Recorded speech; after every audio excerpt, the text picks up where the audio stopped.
जय हिंद मेरे प्यारे साथियों, स्वागत करता हूं आपके अपने YouTube चैनल टारगेट हब में। मैं एसपी चौधरी एक बार फिर आपके सामने हाजिर हुआ हूं रेलवे एनटीपीसी की प्रीवियस ईयर क्वेश्चन पेपर के साथ।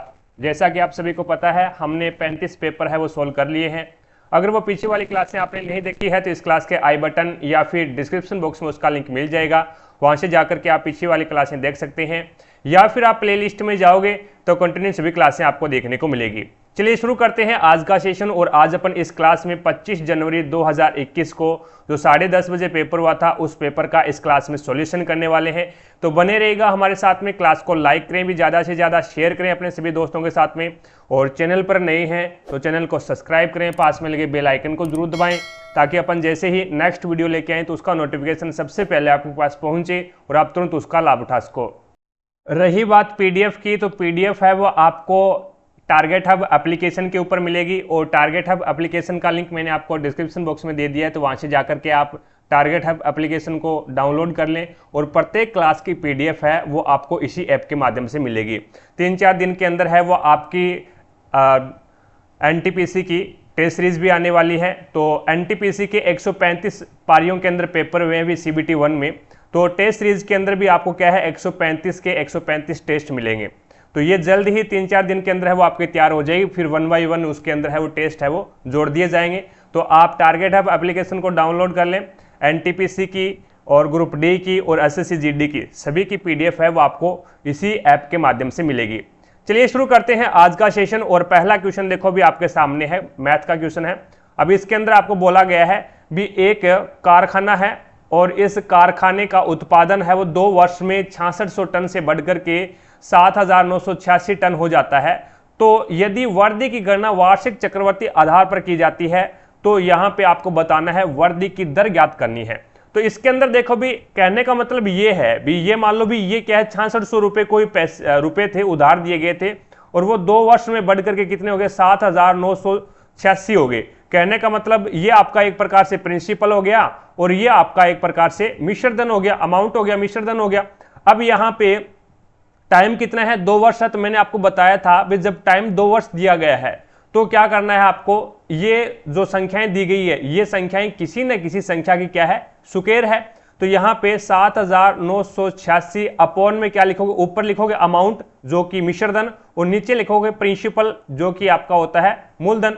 अब यहाँ पे 2 से काटो, इसको 2 से काटोगे तो ये आपके पास में चला जाएगा 2 तिया 6 बच गया 1 और 19 और 2 निम 18 बच गया 1 18 2 निम 18 और 2 तिया 6। उसके बाद में इसको काट दो, इसको काटोगे तो ये 3 3 और 3300 बार चला जाएगा, फिर 3 से काट दो इसको, फिर ये हो जाएगा 3 एकम 3 3 तिया 9 3 तिया 9 और 3 एकम 3, और नीचे वाला है वो आपके पास में चला आएगा 3 एकम 3 3 एकम 3 और ये 1100 आ जाएगा। अब मैंने आपको ये बताया था भी समय क्या है यहाँ पे 2 वर्ष है, तो ये किसी न किसी का क्या होगा वर्ग होगा, वर्ग होगा। तो यहाँ पे इसको फिर 11 से काट दो, 11 से काटोगे तो नीचे वाला 100 बार चला गया और ऊपर वाला है वो कितना आ गया, ऊपर वाला 121 आ गया। 11 बार काटा तो 21 आ गया। अब 121 और 100 है वो तो 10 का स्क्वायर होता है और 121 है वो 11 का स्क्वायर होता है, हो गया ना।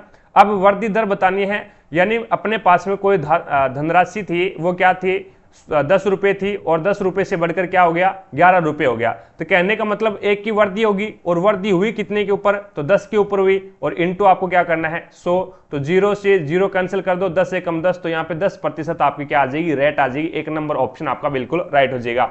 अगला क्वेश्चन देखो भी नेक्स्ट आपके सामने है। इसमें आपको बोला गया भी निम्नलिखित में से कौन 2011 में 969 railway engineer regiment of territorial army में शामिल हुई थी, वह भारतीय सेना की पहली महिला जवान थी। तो आपका राइट आंसर होगा सापेर शांति तिंगा, सापेर शांति तिंगा, यानी 4 नंबर ऑप्शन आपका बिल्कुल राइट हो जाएगा।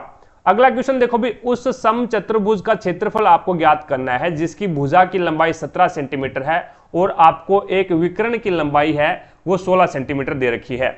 अब इसके अंदर आपको देखो भी समचतुर्भुज के अंदर क्या होता है, सारी की सारी जो भुजाएं होती है वो क्या होती है समान होती है, और विकर्ण है वो 90 डिग्री के ऊपर है वो समद्विभाजित करते हैं भी, 90 डिग्री के ऊपर समद्विभाजित करते हैं, और लंबाई में समान नहीं होते भी। समचतुर्भुज के जो विकर्ण है वो लंबाई के अंदर समान नहीं होते हैं। तो इसकी भुजा है वो 17 है, तो यानी एक भुजा की लंबाई 17 दे दी, तो इसका मतलब सब सारी की सारी भुजाएं 17 होगी। अब उसके बाद में ये जो आपका विकर्ण है, इस विकर्ण की लंबाई है वो इसने क्या दे दी, 16 दे दी।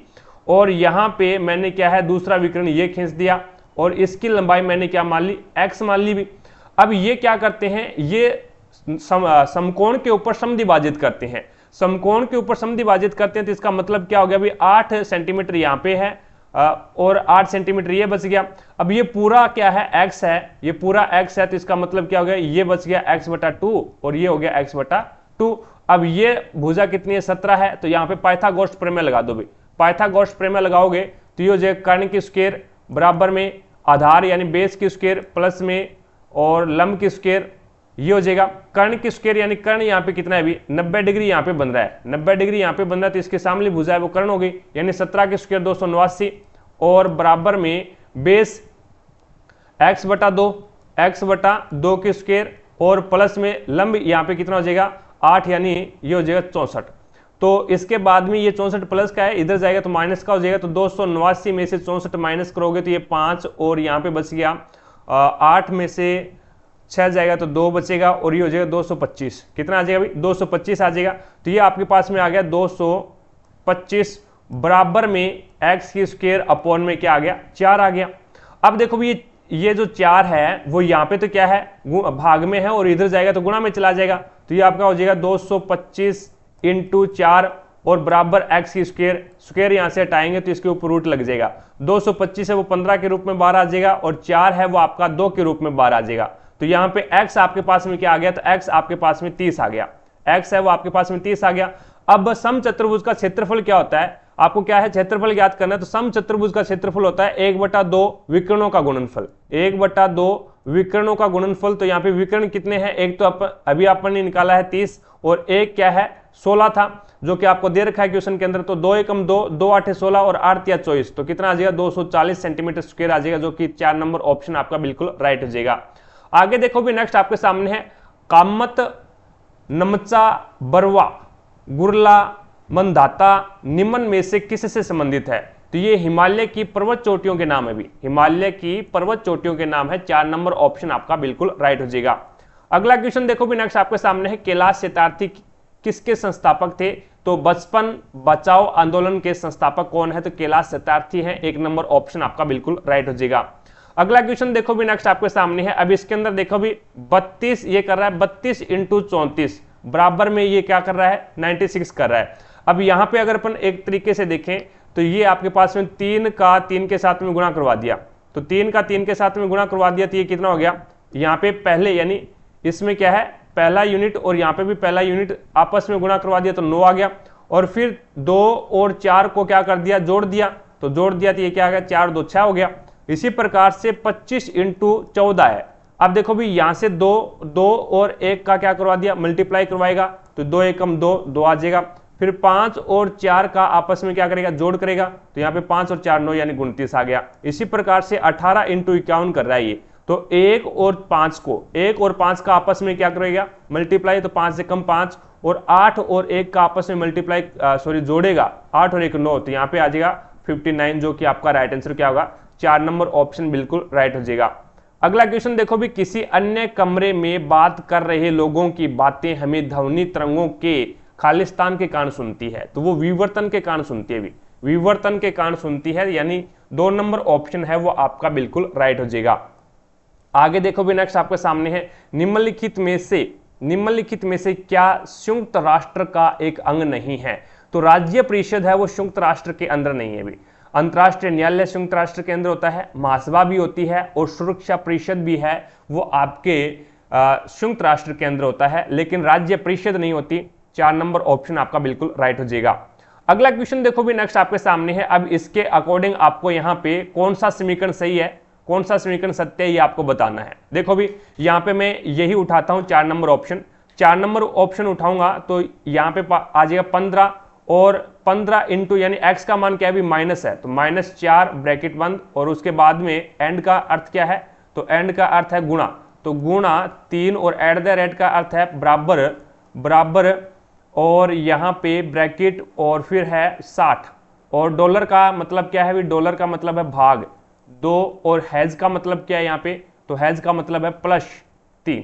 अब देखो भी इसको करो, पहले छोटा ब्रैकेट हल करो, 2 एकम 2 और 30 2 60 हो गए, और 15 में से 4 गया तो 11 बच गया, और फिर 11 तिया 33, यानी ये हो गया आपका 33। 33 बराबर ये 30 है, और 30 + 3 यानी 33, तो 33 बराबर 33 हो रहा है। तो इसका मतलब ये समीकरण आपकी क्या है, एकदम सही है, सत्य समीकरण। 4 नंबर ऑप्शन आपका बिल्कुल राइट हो जाएगा।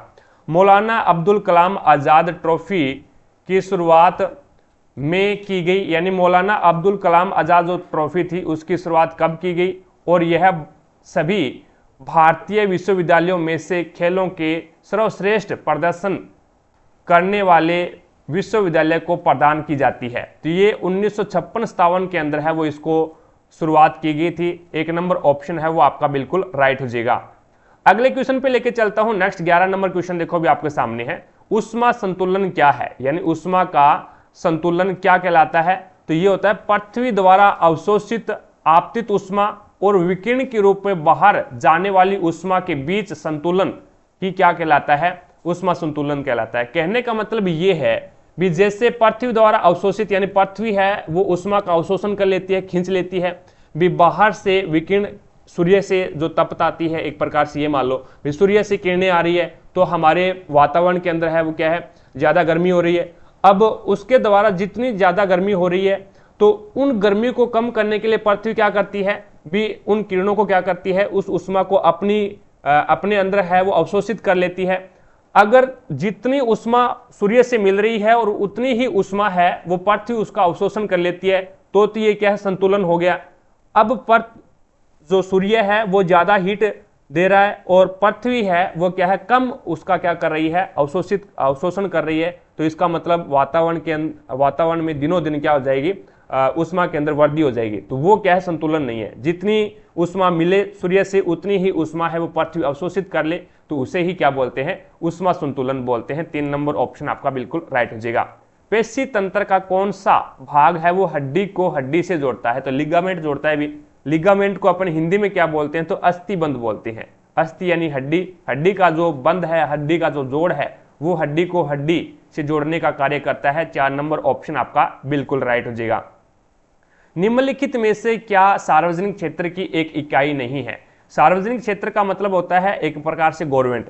तो आईसीआईसीआई बैंक जो है वो क्या है, सार्वजनिक क्षेत्र का नहीं है, ये प्राइवेट बैंक है अभी, ठीक है। बीसीसीएल है और भेल है और एनटीपीसी है, ये क्या है, सार्वजनिक क्षेत्र के हैं आपके। एक प्रकार से जो बैंक है आईसीआईसीआई, ये जो बैंक है ये सार्वजनिक क्षेत्र का नहीं है, ये निजी क्षेत्र का है, ठीक है। आगे देखो भी नेक्स्ट आपके सामने है करंट अफेयर का क्वेश्चन है भी ये। नेक्स्ट देखो 15 नंबर क्वेश्चन, 5.26 घंटे को आप घंटा मिनट और सेकंड में किस प्रकार लिखेंगे। देखो भाई 5.26 है, अब 5.26 है तो यानी 5 एक ऑटोमेटिक क्या हो गया, घंटा बन गया, और 0.26 है, 0.26 घंटे है, इसको मिनट बनाएंगे तो इससे क्या करेंगे, 60 से गुणा करेंगे भी। 1 घंटे के अंदर 60 मिनट होती है, तो मिनट बनाएंगे तो यहां पे 60 से गुणा कर दिया तो 0 6 6 36 और 6 2 12, 12 और 3 कितने होते हैं, 12 और 3 15, यानी ये हो गया, 2 के बाद में पॉइंट लगेगा तो यहाँ पे 15.60 हो गया। तो कहने का मतलब 5 घंटे और 15 मिनट बन गया। और उसके बाद में 0.60 है, इसको क्या करना है आपको, इसको आप सेकंड में कन्वर्ट करोगे भी। 0.60 आपके पास में मिनट है, अभी इसको सेकंड में कन्वर्ट करेंगे तो 1 मिनट के अंदर 60 सेकंड होते हैं, 60 से क्या कर दो आप गुणा कर दो, तो 6 6 36, यानी ये 36 हो गया। 2 के बाद में पॉइंट लगेगा तो इसका मतलब क्या हो गया, 36, ये आ गया आपके पास में सेकंड। तो यहाँ पे 1 नंबर ऑप्शन आपका बिल्कुल राइट हो जाएगा। अगला क्वेश्चन देखो भी, अब इसके अंदर है वो आपको देखो भी 3 का क्यूब क्या होता है, 27 होता है, -1 कर दिया 26। 4 का क्यूब क्या होता है, 64 होता है, तो -1 करोगे 63 आ जाएगा, जो कि आपका राइट आंसर होगा 3 नंबर ऑप्शन। आगे देखो भी नेक्स्ट आपके सामने है 17 नंबर क्वेश्चन, एक वस्तु 20% के लाभ पर बेची जाती है, यदि उसके क्रय मूल्य और विक्रय मूल्य दोनों को 100 रुपए कम किए जाते हैं तो लाभ प्रतिशत है वो 4 अधिक होगा। तो क्रय मूल्य ज्ञात करना है आपको, क्रय मूल्य ज्ञात करना है। तो मैंने यहाँ पे एक प्रकार से 20% का लाभ होता है, मैंने उसका जो क्रय मूल्य है वो मान लेता हूं भी एक प्रकार से 100 रुपए है, 100x मान लेता हूं, ठीक है, 100x या फिर x ही मान लेते हैं डायरेक्ट, डायरेक्ट इसका x ही मान लेते हैं भी। मैंने मान लिया जो कॉस्ट प्राइस है यानी क्रय मूल्य है वो x रुपए मान लिया, और उसके बाद में 20% के लाभ के ऊपर बेचा जाता है, 20% के लाभ के ऊपर बेचा जाएगा, या फिर इसको 100 मान लेते हैं, चलो 100 मान लेते हैं तो भी हो जाएगा, 100x मान लेते हैं भी, 100x मान लिया, ठीक है। अब 100x मान लिया, 20% का लाभ हुआ तो इसका जो एसपी यानी सेलिंग प्राइस हुआ वो कितना हो जाएगा, 120x हो जाएगा। 100x इसका क्रय मूल्य था, 20% का लाभ हो गया तो 100 का 20% 20 ही होता है, तो 120x हो गया। अब ये क्या कहता है भी, अब विक्रय मूल्य और क्रय मूल्य दोनों के अंदर 100 कम किया जाता है, यानी 100x माइनस में 100 और यहां पे हो जाएगा 120x माइनस में 100। अब ये आपका क्या है, नया एक प्रकार से क्रय मूल्य और विक्रय मूल्य आ गया, ये आपका नया सीपी कॉस्ट प्राइस और ये आपका सेलिंग प्राइस आ गया। अब उसके बाद में इसने क्या बोला, तो लाभ क्या होता है, 4% अधिक होता है। अब नया लाभ क्या आ गया, तो नया लाभ पहले क्या है 20% का लाभ होता था और अब लाभ कितना हो रहा है 4% का और हो गया, 4% की वृद्धि होगी तो नया लाभ है वो कितना हो जाएगा 24% का लाभ हो गया। अब क्या है 24% का लाभ हो गया। अब यहाँ पे लाभ एक प्रकार से क्रय मूल्य का फॉर्मूला लगा दो आप, क्रय मूल्य बराबर क्या होता है भी, क्रय मूल्य बराबर होता है 100 इंटू आपका एसपी यानी सेलिंग प्राइस यानी विक्रय मूल्य अपॉन में होता है 100 प्लस प्रॉफिट, प्रॉफिट हो रहा है तो प्रॉफिट आ जाएगा। अब क्रय मूल्य आपके पास में है कितना, तो क्रय मूल्य है 100x माइनस में 100 और बराबर में यहाँ पे आपके पास में 100 इंटू सेलिंग प्राइस कितना है भी, तो सेलिंग प्राइस आपके पास में 120x माइनस में 100 और अपॉन में यहाँ पे कितना आ जाएगा, तो ये आ जाएगा आपके पास में 124, क्योंकि 24% का लाभ हो गया अब तो 124 आ गया।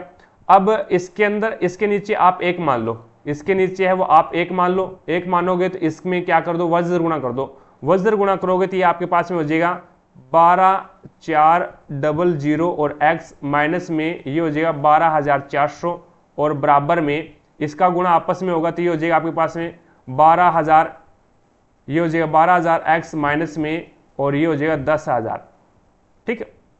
अब ये 12000 है x है, ये इधर जाएगा तो आपके पास में यहाँ पे ओनली फॉर क्या बचेगा 400x बचेगा, बराबर में ये 12400 है, ये इधर जाएगा तो ये प्लस का हो जाएगा, तो ये आपके पास में कितना बचेगा 2400 बचेगा। अब x का मान कितना आ गया आपके पास में, 20 से 20 कट गया, x का मान आपके पास में आ गया 6, x का मान क्या आ गया 6 आ गया। अब आपको पूछा क्या है, तो आपको क्रय मूल्य पूछा और क्रय मूल्य हमने माना क्या था 100x माना था, x का मान 6 आ गया तो यहाँ पे 100x से गुणा करोगे तो ये हो जाएगा 600, तो आपका राइट आंसर क्या होगा 3 नंबर ऑप्शन बिल्कुल राइट हो जाएगा। अगला क्वेश्चन देखो भी नेक्स्ट आपके सामने है, एक छात्र को गणित में पहले स्तर की तुलना में दूसरे स्तर में 16% अधिक अंक प्राप्त हुए, ठीक है।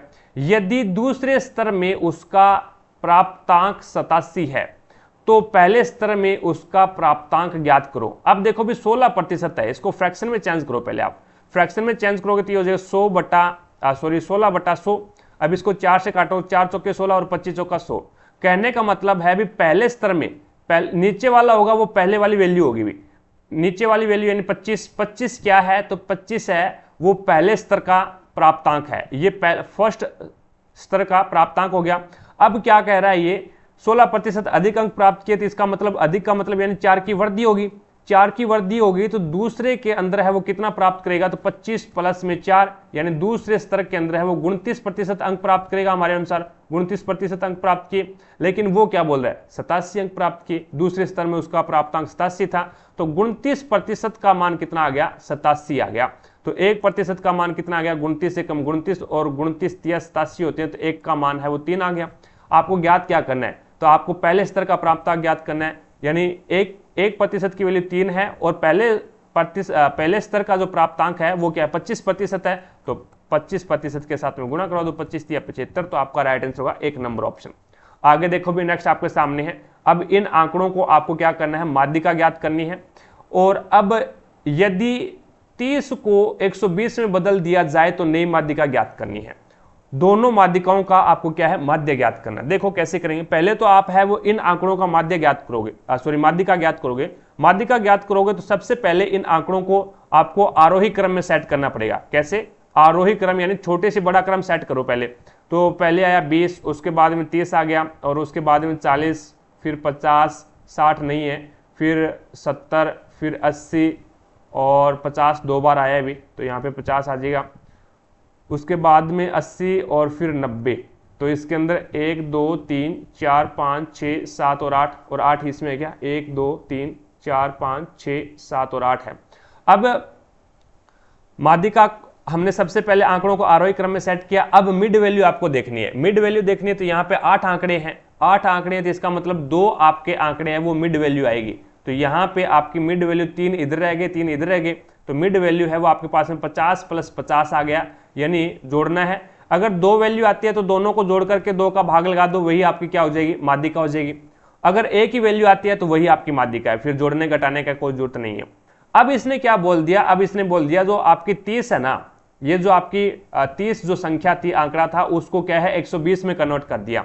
अब 30 था, उसको 120 में कन्वर्ट कर दिया, तो इसका मतलब आरोही क्रम में सेट करोगे तो 120 है वो लास्ट में जाके टिकेगा, यहाँ पे 120 है वो यहाँ पे आ जाएगा।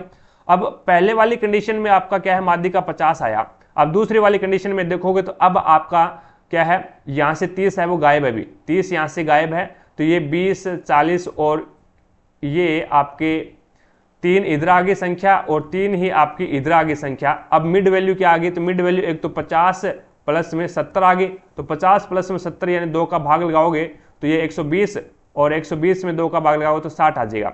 अब आपको क्या करना है, दोनों माध्यिकाओं का माध्य ज्ञात करना है। तो माध्य क्या होता है, राशियों का योग बटा राशियों की संख्या, तो राशियों का योग यानी 60 प्लस में 50 और अपॉन में 2, राशियों का योग यानी राशियों का योग कितना हो गया 110, और राशियों की संख्या कितनी है 2 है, यानी आपके पास में कितना आ जाएगा, इसका माध्य 55 आ जाएगा, जो कि आपका राइट आंसर होगा 3 नंबर ऑप्शन।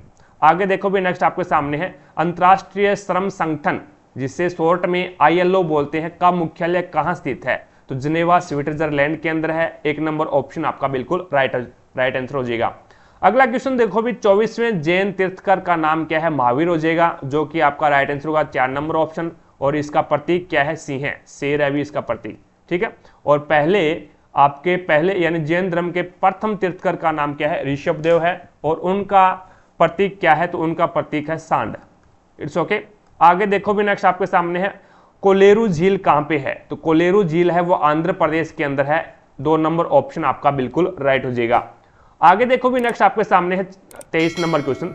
23 नंबर क्वेश्चन में आपको इसमें बोला गया है भी, एक वर्गाकार फ्लोर, एक वर्गाकार रूम है जिसका क्षेत्रफल है वो आपको 784 square tiles, each of the side 50 centimetre are required to tile of floor of square room, यानी एक वर्गाकार रूम है, एक क्या है वर्गाकार रूम है, और उस वर्गाकार रूम के अंदर है वो जो टाइल है, उस टाइल का जो एरिया है वो कितना है 784 है, उस टाइल का एरिया कितना है 784 है।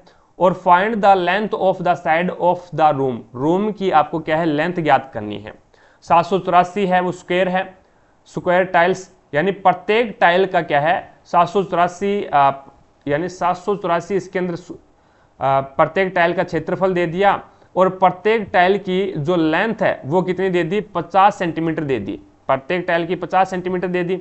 अब 784 पहले तो ये देखो भी किसका वर्ग होता है, तो ये आपका किसका होता है भी 28 का होता है, 28 का होता है। तो यहाँ पे आपके पास में एक प्रकार से ये आगे भी 28 टाइल लगेगी भी, इसके अंदर है जो कितनी टाइल लगेगी, तो इसके अंदर 28 टाइल लगेगी भी, यानी अब इसमें थोड़ा सा ध्यान देना। यहाँ पे ये इसने बोला भी 784 स्क्वायर टाइल, स्क्वायर टाइल का मतलब ये हो गया भी जो टाइल्स की संख्या है वो कितनी है 784 है, और 784 ये जो टाइलें हैं वो क्या है स्क्वायर है, यानी वर्गाकार है भी, वर्गाकार यानी 784 वर्गाकार टाइल्स है। और इसके अंदर अपन ने क्या किया, यहाँ पे इसका रूट निकाला तो ये 28 का आ गया। तो यहाँ पे प्रत्येक साइड के अंदर जो वर्गाकार जो कमरा आपका, उसमें प्रत्येक साइड के अंदर है वो 28 टाइल लगी हुई है। हमने रूट निकाला तो 28 टाइल लगी हुई है, ये आ गया भी 784 वो 28 का स्क्वायर होता है। तो अब 28 टाइल है वो प्रत्येक साइड में लगी हुई है। तो अब आपको क्या है लेंथ ज्ञात करनी है साइड। अब प्रत्येक टाइल की लंबाई कितनी है, प्रत्येक टाइल की लंबाई है वो 28 है, और प्रत्येक साइड में आपको यहाँ पे 28 है, यहाँ पे 28, यहाँ पे 28 और यहाँ पे 28 इस प्रकार से लगी हुई है। तो 784 प्रत्येक की क्या है 50 सेंटीमीटर भुजा है, तो 0 5 8 40, 4 और 5 2 10 और 4 14 यानी 1400 आ गया, 1400 सेंटीमीटर आ गया। अभी 1400 सेंटीमीटर आपको क्या दे रखा है मीटर के अंदर, तो 1 मीटर के अंदर 100 सेंटीमीटर होते हैं, 100 से डिवाइड कर दो तो ये आपके पास में 14 मीटर आ जाएगा। तो यहाँ पे कमरे की जो लेंथ है वो कितने आ जाएगी, 14 मीटर आ जाएगी। 3 नंबर ऑप्शन आपका बिल्कुल राइट हो जाएगा।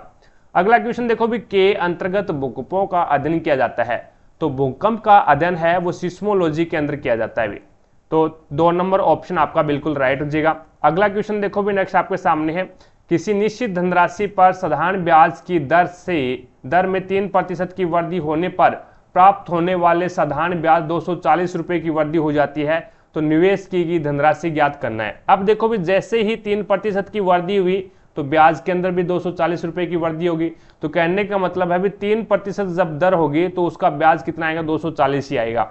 अब इसके अंदर है वो ब्याज 240 है, तो 240 इंटू 100 और यहाँ पे आपको क्या करना है, अब इसके अंदर 1 इंटू और 1 इंटू समय दर कितनी है, 3 है तो 3 लगा दो, तो 3 एकम 3 और 3 8 24, तो ये आ जाएगा आपके पास में 8000 रुपये। तो यहाँ पे इसका कितना आएगा अभी 8000 रुपये आएगा, जो कि आपका राइट आंसर क्या होगा, 3 नंबर ऑप्शन बिल्कुल राइट हो जाएगा। अब इसके अंदर आपको टाइम नहीं दे रखा, देखो दोबारा क्वेश्चन, किसी निश्चित धनराशि पर साधारण ब्याज की दर में 3% की वृद्धि होने पर प्राप्त होने वाले साधारण ब्याज में 240 रुपए की वृद्धि हो जाती है, तो निवेश की गई धनराशि ज्ञात करना है। निवेश की गई धनराशि आपको ज्ञात करना है, तो एक प्रकार से 8000 आएगा। लेकिन यहाँ पे एक बात सोचने वाली ये है भी, किसी निश्चित धनराशि पर साधारण ब्याज की दर में 3% की वृद्धि होने पर, अब वृद्धि कब होगी भी, पहले ये मान लो भी पहले साल है वो उसने क्या है पहले साल है वो उसने 10% के हिसाब से पैसे दे रखे थे एक प्रकार से ब्याज पे, और वृद्धि कब होगी, वृद्धि ये अब होगी कि भी इसने 3% की वृद्धि कर दी, तो इसका मतलब क्या है, दूसरे साल के लिए 13% होगी। अब इसके अकॉर्डिंग है वो यहाँ पे इसका जो एक प्रकार से समय है वो 2 वर्ष मानना पड़ेगा आपको। 3% की वृद्धि होगी, अगर पहले साल के लिए दिया होता तो ये थोड़ी बोलता भी 3% की वृद्धि करूंगा 4%। आप किसी से पैसे उधार लेते हो तो आपको अगर 2-3 साल के लिए पैसे उधार लेने हैं, तो आगे वाला ये बोलेगा पहले साल के लिए तो आपको क्या है 10% की दर रेट से आपको ब्याज देना पड़ेगा, और दूसरी साल के लिए है वो 3% की वृद्धि हो जाएगी, तो आपको क्या है 13 का ब्याज देना पड़ेगा। अगर आप 1 साल के लिए उधार ले रहे हो तो आगे वाला ये थोड़ी ना कहेगा भी मैं 3% वृद्धि करके पैसे है वो आपको ब्याज पे दूंगा, तो 3% की वृद्धि करेगा किस पे, मैंने पहले लिया थोड़ी ना है भी, यहाँ पे पहले इसने क्या है उधार लिए हैं तभी यहाँ पे वृद्धि हुई है, तो इसके अकॉर्डिंग अपने को क्या है इसका समय है वो आपको 2 वर्ष मानना पड़ेगा। ठीक है, तो यहाँ पे 2 से डिवाइड कर दो, क्योंकि समय है वो हमने यहाँ पे 1 लिया था, अब 2 से डिवाइड करोगे तो 2 एकम 2 और ये कितना आ जाएगा फिर 4000 आ जाएगा, तो आपका यहाँ पे राइट आंसर क्या होगा 4 नंबर ऑप्शन हो जाएगा। It's okay. आगे देखो भी नेक्स्ट आपके सामने है 26 नंबर क्वेश्चन। इसमें आपको बताना है IPAB की स्थापना 2003 में वाणिज्य एवं उद्योग मंत्रालय के अधीन हुई थी, तो इसका पूर्ण रूप क्या है, तो इसका पूर्ण रूप है वो हो जाएगा intellectual property appellate board. Intellectual property appellate board, 3 number option आपका बिल्कुल राइट हो जाएगा। अगला क्वेश्चन देखो भी नेक्स्ट आपके सामने है। अभी यहाँ पे 7 की पावर 13 प्लस में 1 बराबर 6 से विभाजित करने पर प्राप्त होने वाला शेषफल आपको ज्ञात करना है। अब देखो भी यहाँ पे पावर क्या है, यहाँ पे पावर है वो आपकी एक प्रकार से विषम है, विषम पावर है तो आप 7 की पावर है वो विषम लगा दो, यानी 1 लगा दो, कोई दिक्कत नहीं है। 7 की पावर 1 है, 1 भी एक क्या है विषम है, और प्लस में 1 बराबर में 6, तो 7 की पावर 1 यानी 7 और प्लस में 1 जोड़ दिया तो 6। अब 6 को डिवाइड कर दो, वही आपका राइट आंसर होगा। 6 को डिवाइड करोगे तो 6 दुए 8, 6 दुए 8 यानी 6 एकम 6, 6 दुए 8 थोड़ी 6 एकम 6 और बच गया कितना 2, तो शेषफल बताना आपको, तो आपका राइट आंसर क्या होगा 4 नंबर ऑप्शन बिल्कुल राइट हो जाएगा। अब आप नहीं मानोगे तो 7 की पावर 3 करके देख लेना भाई, 7 की पावर 3 343 होती है, और 343 में प्लस क्या करना है आपको 1 करना है। अगर यहाँ पे पावर सम होती तो आप 7 की पावर 2 लेते, और पावर विषम है तो 7 की पावर 1 लेकर कर लो, कोई दिक्कत ही नहीं है। आगे देखो भी नेक्स्ट आपके सामने है, ध्वनि की तीव्रता को मापने के लिए निम्नलिखित में से किस मापक का उपयोग किया जाता है, तो ध्वनि की तीव्रता है वो आपको डेसिबल के अंदर मापी जाती है। 3 नंबर ऑप्शन आपका बिल्कुल राइट हो जाएगा। अगला क्वेश्चन देखो भी, हवा की गति को मापने के लिए निम्नलिखित में से किस उपकरण का यूज किया जाता है?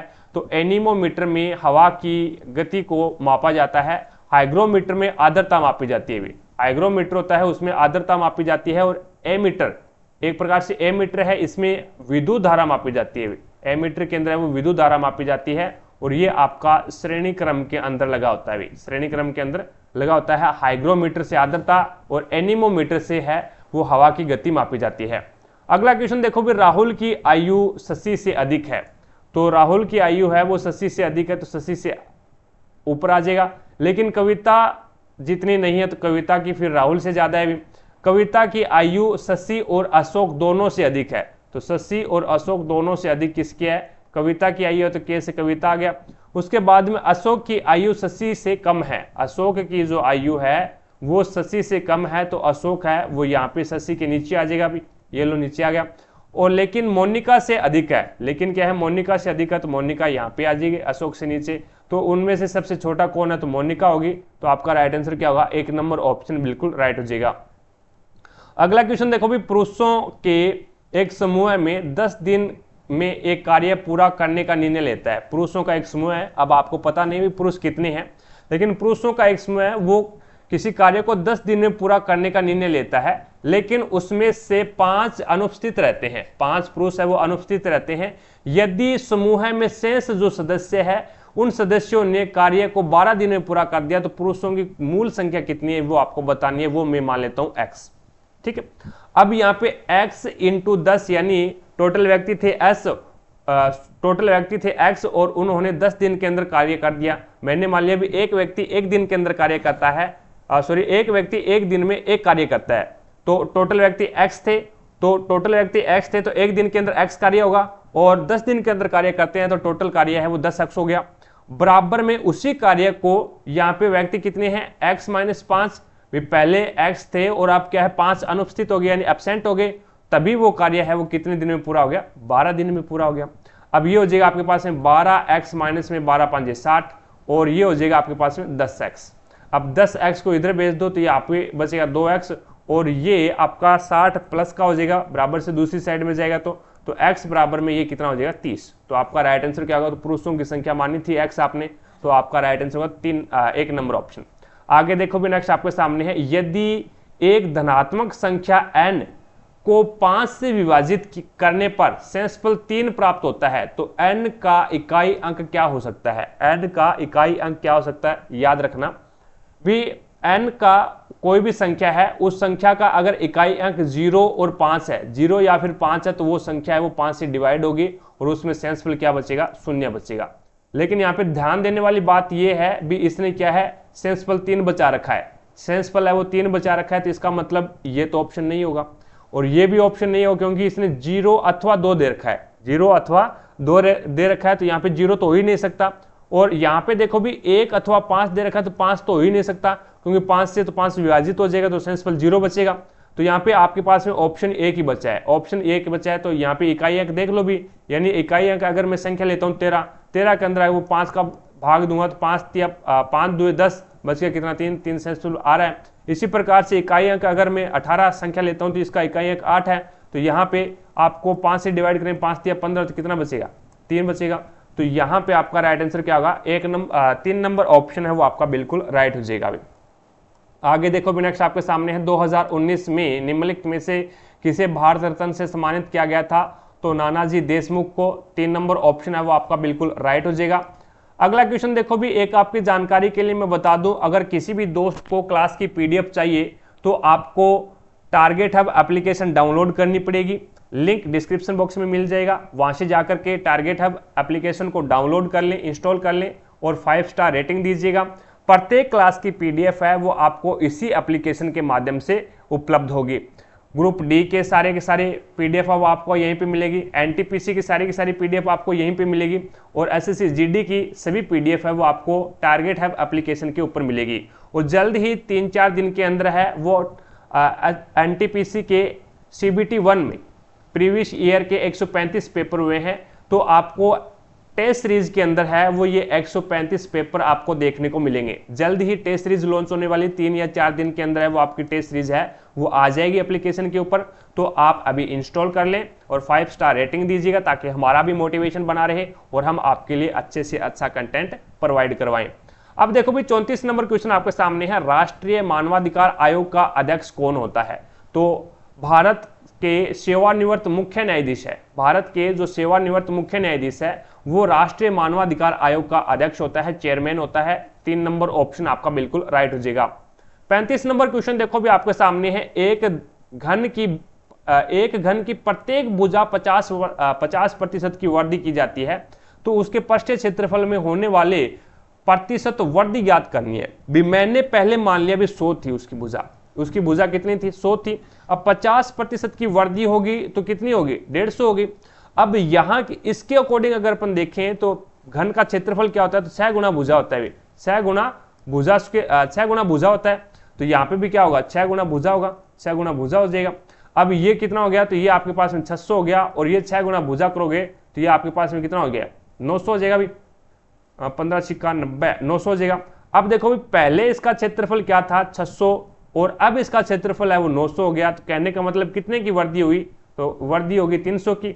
और कितने के ऊपर हुई? तो 600 के ऊपर हुई और इनटू आपको 100 ज्ञात करना है।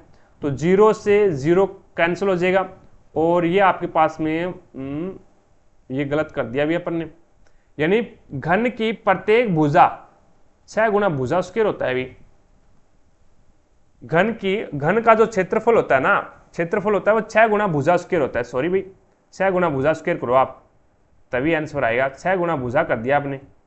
क्षेत्रफल क्या होता है? 6 गुना भुजा स्क्वायर होता है। अब भुजा आपके पास में 100 है तो इसकी स्क्वायर करोगे तो ये आपके पास में कितना हो जाएगा? 10,000 हो जाएगा। और 6 से गुना करोगे तो ये 60,000 हो जाएगा। इसी प्रकार से यहाँ पे 15 की स्क्वायर करोगे तो ये हो जाएगा 225 और डबल 0 लग जाएगा यानी 22,500 और 6 से गुना कर दो तो ये हो जाएगा 0 0 6 5 30 3 और 6 2 12 12 और 3 15 1 और 6 2 12 और 1 13। तो यहाँ पे देखो भी, अब देखो पहले कितना था? 60,000 था और अब है वो कितना हो गया? तो ये अब हो गया एक प्रकार से इकाई, दहाई, सैकड़ा, हजार, 10,000, लाख। तो 1,35,000 अब कितना हो गया? 1,35,000 हो गया। तो कितने की वृद्धि होगी? कितने की वृद्धि होगी तो वो देख लो अब। तो ये इसके अंदर से 60,000 है वो आप क्या कर दो? माइनस कर दो। तो 0 0 और 0, 5 और 13 में से 6 जाएगा तो आपके पास में कितना बचे? 75। तो ये आ जाएगा 75,000 की। कितने की वृद्धि होगी? 75,000 की वृद्धि होगी। कितने के ऊपर हुई है? तो वृद्धि तो 60,000 के ऊपर हुई है। भी पहले 60,000 था और अब 1,35,000 हो गया तो वृद्धि तो 60,000 पे हुई है और इनटू प्रतिशत ज्ञात करना है तो 100 से क्या कर दो? गुणा कर दो। अब 2 0 से 2 0 कैंसिल और 1 0 से 1 0 कैंसिल। अब ये आपके पास में हो गया 750/6। तो 6 एकम 6 बच गया कितना? 1 15, 6 2 12 बच गया कितना? 3 30, 6 5 30। तो ये आ जाएगा 125% की वृद्धि हो जाएगी, जो कि 3 नंबर ऑप्शन आपका बिल्कुल राइट हो जाएगा। अगला क्वेश्चन देखो भी, चंद्रगुप्त प्रथम के बाद गुप्त साम्राज्य की बागडोर किसने संभाली थी?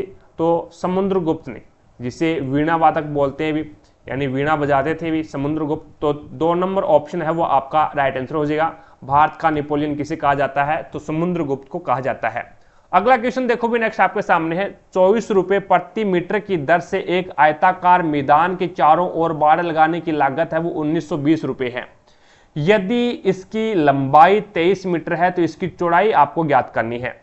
अब यहां पे देखो भी 24 रुपए प्रति मीटर की दर से आपको प्रति मीटर की दर से आपको रुपए देने हैं और आयताकार मैदान के चारों ओर बाड़ लगाने का जो एरिया है वह लागत है वो कितनी आई है? तो 1920 रुपए आई है। तो यहां से अपन है वो क्षेत्रफल एक प्रकार से निकाल सकते हैं भी 1920 है, 1920 के अंदर है वो आप क्या कर दो? 24 का भाग दे दो। 24 का भाग दे दो तो ये कितना बार चला जाएगा अभी? ये आपका चला जाएगा 9 से 8 से, 24 से कम 24 और 24 8 है यानी 80 आ गया। कितना आ गया? 80 मीटर है वो आपका एरिया आ गया। अब लंबाई, अगर इसकी लंबाई, यदि इसकी लंबाई है वो आपको पास में कितनी है? 23 मीटर है। अब एक प्रकार से अगर यहाँ पे 24 रुपए प्रति मीटर वर्ग मीटर दिया होता तो इसका मतलब क्या है? क्षेत्रफल आता। लेकिन यहाँ पे डायरेक्ट इसने दे रखा है 24 रुपए प्रति मीटर की दर से। प्रति मीटर का मतलब हो गया भी उसके बाहर, यानी उनकी ये एक आपका आयताकार मैदान है उनके बाहर यानी उनकी भुजाओं के ऊपर है भी इस प्रकार से क्या किया इसने तारबंदी की है, बाड़ लगाया है। तो इसका मतलब है भी इसकी परिधि के ऊपर लगाया है, परिधि के ऊपर लगाया है तो यहाँ पे आपके पास में 80 मीटर के आ गई उस आयताकार की परिधि आ गई। अब आयताकार की परिधि होती क्या है, तो 2 लंबाई प्लस में चौड़ाई होती है, बराबर में 80 है। तो यहाँ पे L प्लस में B कितना आ गया आपके पास में 40 आ गया। अब आपको पता है भी लंबाई आपके पास में 23 है, प्लस में B बराबर में आपके पास में 40 आ रहा है। तो यहाँ पे ये जो 23 है आपका बराबर से दूसरी साइड में जाएगा तो 40 से माइनस हो जाएगा, तो 40 माइनस 23 तो आपके पास में चौड़ाई कितनी आ जाएगी 17 आ जाएगी, जो कि आपका राइट आंसर होगा 1 नंबर ऑप्शन। आगे देखो भी नेक्स्ट आपके सामने है। अब इसके अंदर है वो आपको मान पुट करना है भी इसके अंदर। देखो भी A का मान आपको दे रखा है x प्लस वाई, B का मान है वो x माइनस वाई दे रखा है और C का मान है वो 2x माइनस में 1 दे रखा है। अब इसके अकॉर्डिंग आपको बताना है a स्क्वायर प्लस में b स्क्वायर प्लस में c square minus 2ab plus 2ac और माइनस 2bc का आपको मान बताना है क्या होगा। अब देखो भी यहाँ पे ये जो आपको a square plus b square plus c square minus 2ab plus 2ac minus 2bc ये दे रखा है, इसको थोड़ा सा सिंप्लीफाई करते हैं। इसको थोड़ा सा यहाँ पे लिखेंगे भी a की स्क्वायर और अगर मैं यहाँ से ये माइनस 2ab लेके आ जाऊँ, पहले लिख दूँ तो 2ab और फिर लिख दूँ b स्क्वायर, ठीक है, और इसको ब्रैकेट में बंद कर दें, प्लस में c स्क्वायर बाकी जो का त्यों लिख दें c स्क्वायर और यहाँ पे आ जाएगा आपके पास में प्लस का 2ac और माइनस का 2bc आ जाएगा। अब इस पूरे पोर्शन को मैं क्या लिख सकता हूँ, इस पूरे पोर्शन को लिखूंगा a माइनस बी का whole square, a minus b का होल स्क्वायर लिखूंगा भी a माइनस बी का होल स्क्वायर ओपन करेंगे तो a की square minus 2ab plus b square होगा।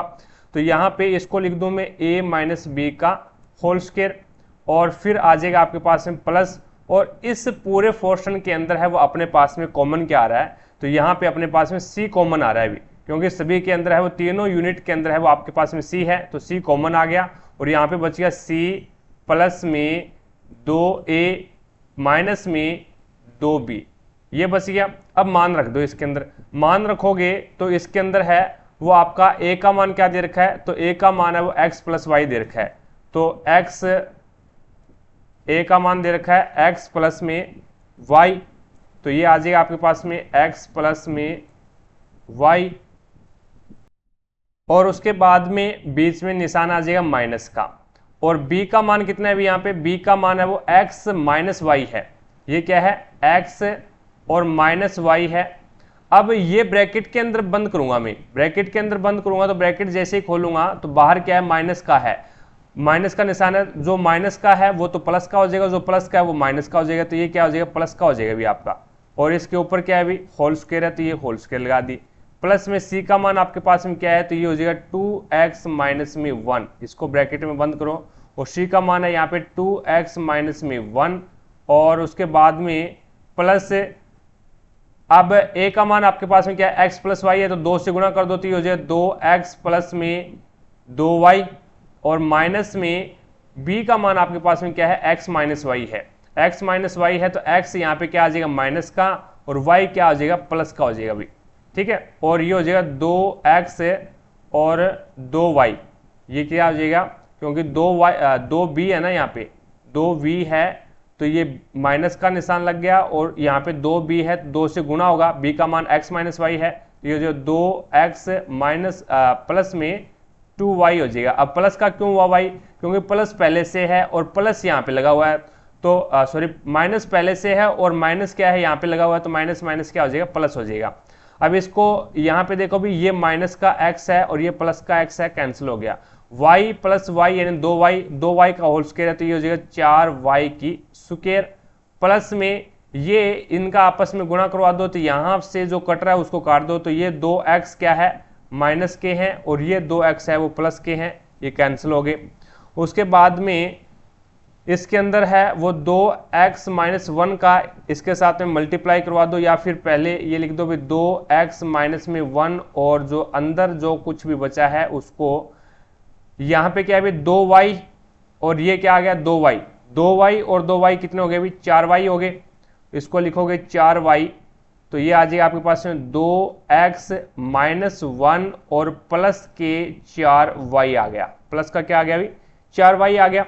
अब इसमें क्या है 2 के साथ में मल्टीप्लाई करवा दो भी 2 के साथ में मल्टीप्लाई करवाओगे तो ये आपके पास में 4y² है पहले, और 2 का इस 2x के साथ में गुणा करवाओगे तो ये हो जाएगा आपके पास में 4x²। फिर 2 का 1 के साथ में गुणा करवाओगे तो ये आ जाएगा माइनस का 2x, और 2 का 4y के साथ में गुणा करवाओगे तो ये हो जाएगा 2 चौके 8, और ये हो जाएगा प्लस का 8xy। फिर 1 का इसके साथ में गुणा करवाओगे तो माइनस का 2x और प्लस का 1 और माइनस का 4y, इस प्रकार से हो जाएगा। अब इसके अंदर और भी कुछ कट रहा है क्या? और तो इसके अंदर नहीं कटेगा। अब देखो भी यहाँ पे आपके पास में ये आ गया 4y² और यहाँ पे प्लस का 4x² है और माइनस का 2x है, माइनस का आपके पास में 2x आ गया और माइनस का 2x ये रहा, माइनस का 2x और माइनस का 2x, तो इसको थोड़ा सा 4x² लिख दें और प्लस में क्या है 4y² और माइनस का 2x और माइनस का 2x कितना हो गया अभी, तो ये आपके पास में हो जाएगा माइनस का 4x हो जाएगा। ये है 8xy, तो ये प्लस का आपके पास में 8xy आ जाएगा और उसके बाद में माइनस का 4y और उसके बाद में आपके पास में क्या है प्लस का 1 है। अब देखो भी यहाँ पे, अब इसको मैं क्या लिख सकता हूँ, तो इसको है वो मैं लिखूंगा 2x प्लस में 2y माइनस में 1 का होल स्क्वायर, 1 का होल स्क्वायर लिखूंगा। अगर 2x प्लस में 2y माइनस में 1 का होल स्क्वायर है वो ओपन करूंगा तो मेरे पास में आ जाएगा 4x² प्लस में 4y माइनस में 4x प्लस में 8xy माइनस में 4y और प्लस में 1, ये है वो इस प्रकार से ओपन होगा।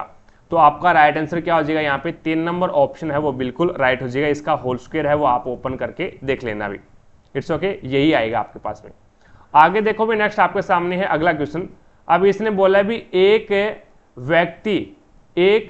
व्यक्ति अपनी मेज को 12 से ही 1/2% के लाभ पर और कुर्सी को 8 से ही 1/3% की हानि पर बेचता है, लेकिन इस पूरे अंतरण पर उससे 25% का लाभ होता है, वह 25 रुपए का लाभ होता है। वह दूसरी ओर यदि वह मेज को 8 से ही 1/3% की हानि पर बेचता है और कुर्सी को 12 से 1/2% के लाभ पर बेचता है तो उसे नया लाभ और नया हानि होती है। तो मेज का क्रय मूल्य आपको बताना है। तो मेज को मैं सिंप्लीफाई एक प्रकार से डिनोट करूंगा, एम से मेज हो जाएगा और टी से मेज को मैं टेबल से लिखूंगा भी, टेबल मेज, और इसी प्रकार से कुर्सी को चेयर के रूप में लिख देंगे, कोई दिक्कत नहीं है CS। अब यहां पे देखो भी टी, अब ये बोल रहा है भी 12 से 1/2% लाभ होता है, 12 से 1/2% लाभ होता है, तो इसका एक प्रकार से क्रय मूल्य आ जाएगा अभी 12 से 1/2% को मैं क्या लिखूंगा, तो ये लिख दूंगा 12 2 24 और 1 25, यानी 25/100, 25/100। और यहाँ पे ये इसकी हानि होती है, चेयर को कितने में बेच रहा है, ये 8 से 1/3% की हानि पर बेचता है, तो ये इसका विक्रय मूल्य है। और ये भी इसका, ये मेज एक प्रकार से टेबल का विक्रय मूल्य आ गया और ये आपका मेज का आ जाएगा। तो 8 या 24 और 1 25/3, 25/3, तो ये आपके पास में प्रतिशत का निशान हटाओगे तो नीचे क्या लग जाएगा, 100 लग जाएगा। और यहाँ पे कितना लगेगा अभी, ये लगेगा आपके पास में 200, यहाँ पे 200 हो जाएगा अभी, ठीक है। अब ये आपके पास में टेबल का विक्रय मूल्य है और ये आपके पास में चेयर का विक्रय मूल्य है। 25 से ही 1/2% को फ्रैक्शन में चेंज किया तो 25/200 आएगा, और 8 से ही 1/3% को मैंने हानि के फ्रैक्शन के रूप में कन्वर्ट किया है, तो 8 या 24 और 1 25/300 आएगा। बराबर में कितना है, बराबर में आपके पास में 25 रुपये है भी, यानी इसको लाभ पे बेचता है टेबल को और चेयर को हानि पे बेचता है, तो उसे 25 रुपये का लाभ होता है। अब 25 से कम 25, 25 8 200 होते हैं भी, और इसी प्रकार से इसको काटोगे तो 25 से कम 25 और 25 से कम 25, 25 2 50, तो ये आपके पास में आ गया T/8, T/8 माइनस में ये आ गया CH चेयर/12, तो बराबर में आपके पास में कितना आ गया, 25 आ गया। अब इसका एलसीएम ले लो भी, यहाँ पे एलसीएम लोगे तो ये आपके पास में कितना आ जाएगा, तो ये एलसीएम है वो आपके पास में 24 आ जाएगा। 24 8 या 24 यानी 3 टेबल और माइनस में 12 2 24 यानी 2 चेयर, 2 है वो चेयर, बराबर में आपके पास में क्या है 25। तो ये 24 है वो यहाँ पे क्या है, भाग में है, दूसरी साइड में जाएगा तो ये गुणा में हो जाएगा।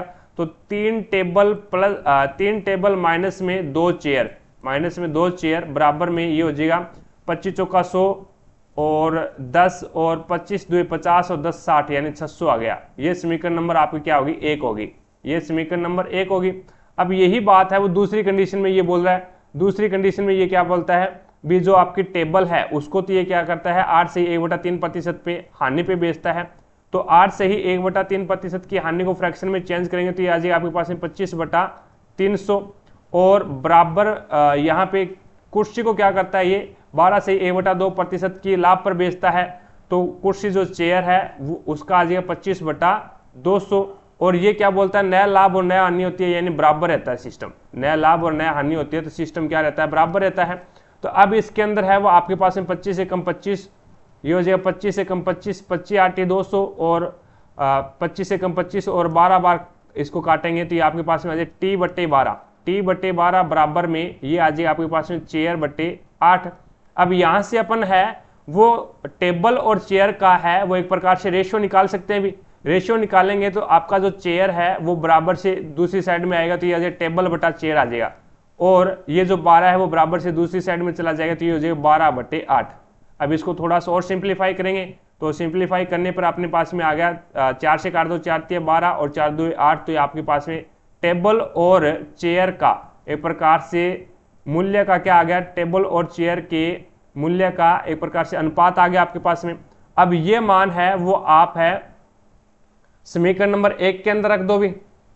ये आपका क्रय मूल्य का अनुपात आ गया। अभी क्रय मूल्य का अनुपात क्या आ गया 3 और 2 आ गया, यानी टेबल का जो क्रय मूल्य वो 3 आ गया और जो आपका चेयर का जो क्रय मूल्य है उनका अनुपात है वो 2 आ गया। तो मैं इसको एक प्रकार से समीकरण नंबर 1 में न रख करके इसको इस प्रकार से कर दे भी 3x और 2x मान लेते हैं भी।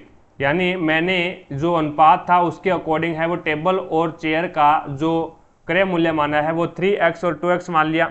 अब इसको क्या कर दो समीकरण नंबर 1 के अंदर रख दो तो ये आपके पास में हो जाए 3 × 9x माइनस में 2 × 2 4x और बराबर में आपके पास में क्या है 600 आ रहा है। तो यहाँ पे आपके पास में बच गया 5x बराबर में क्या है 600। तो x बराबर में मान कितना आ गया 120। x का मान आपके पास में कितना आ गया अभी 120 आ गया।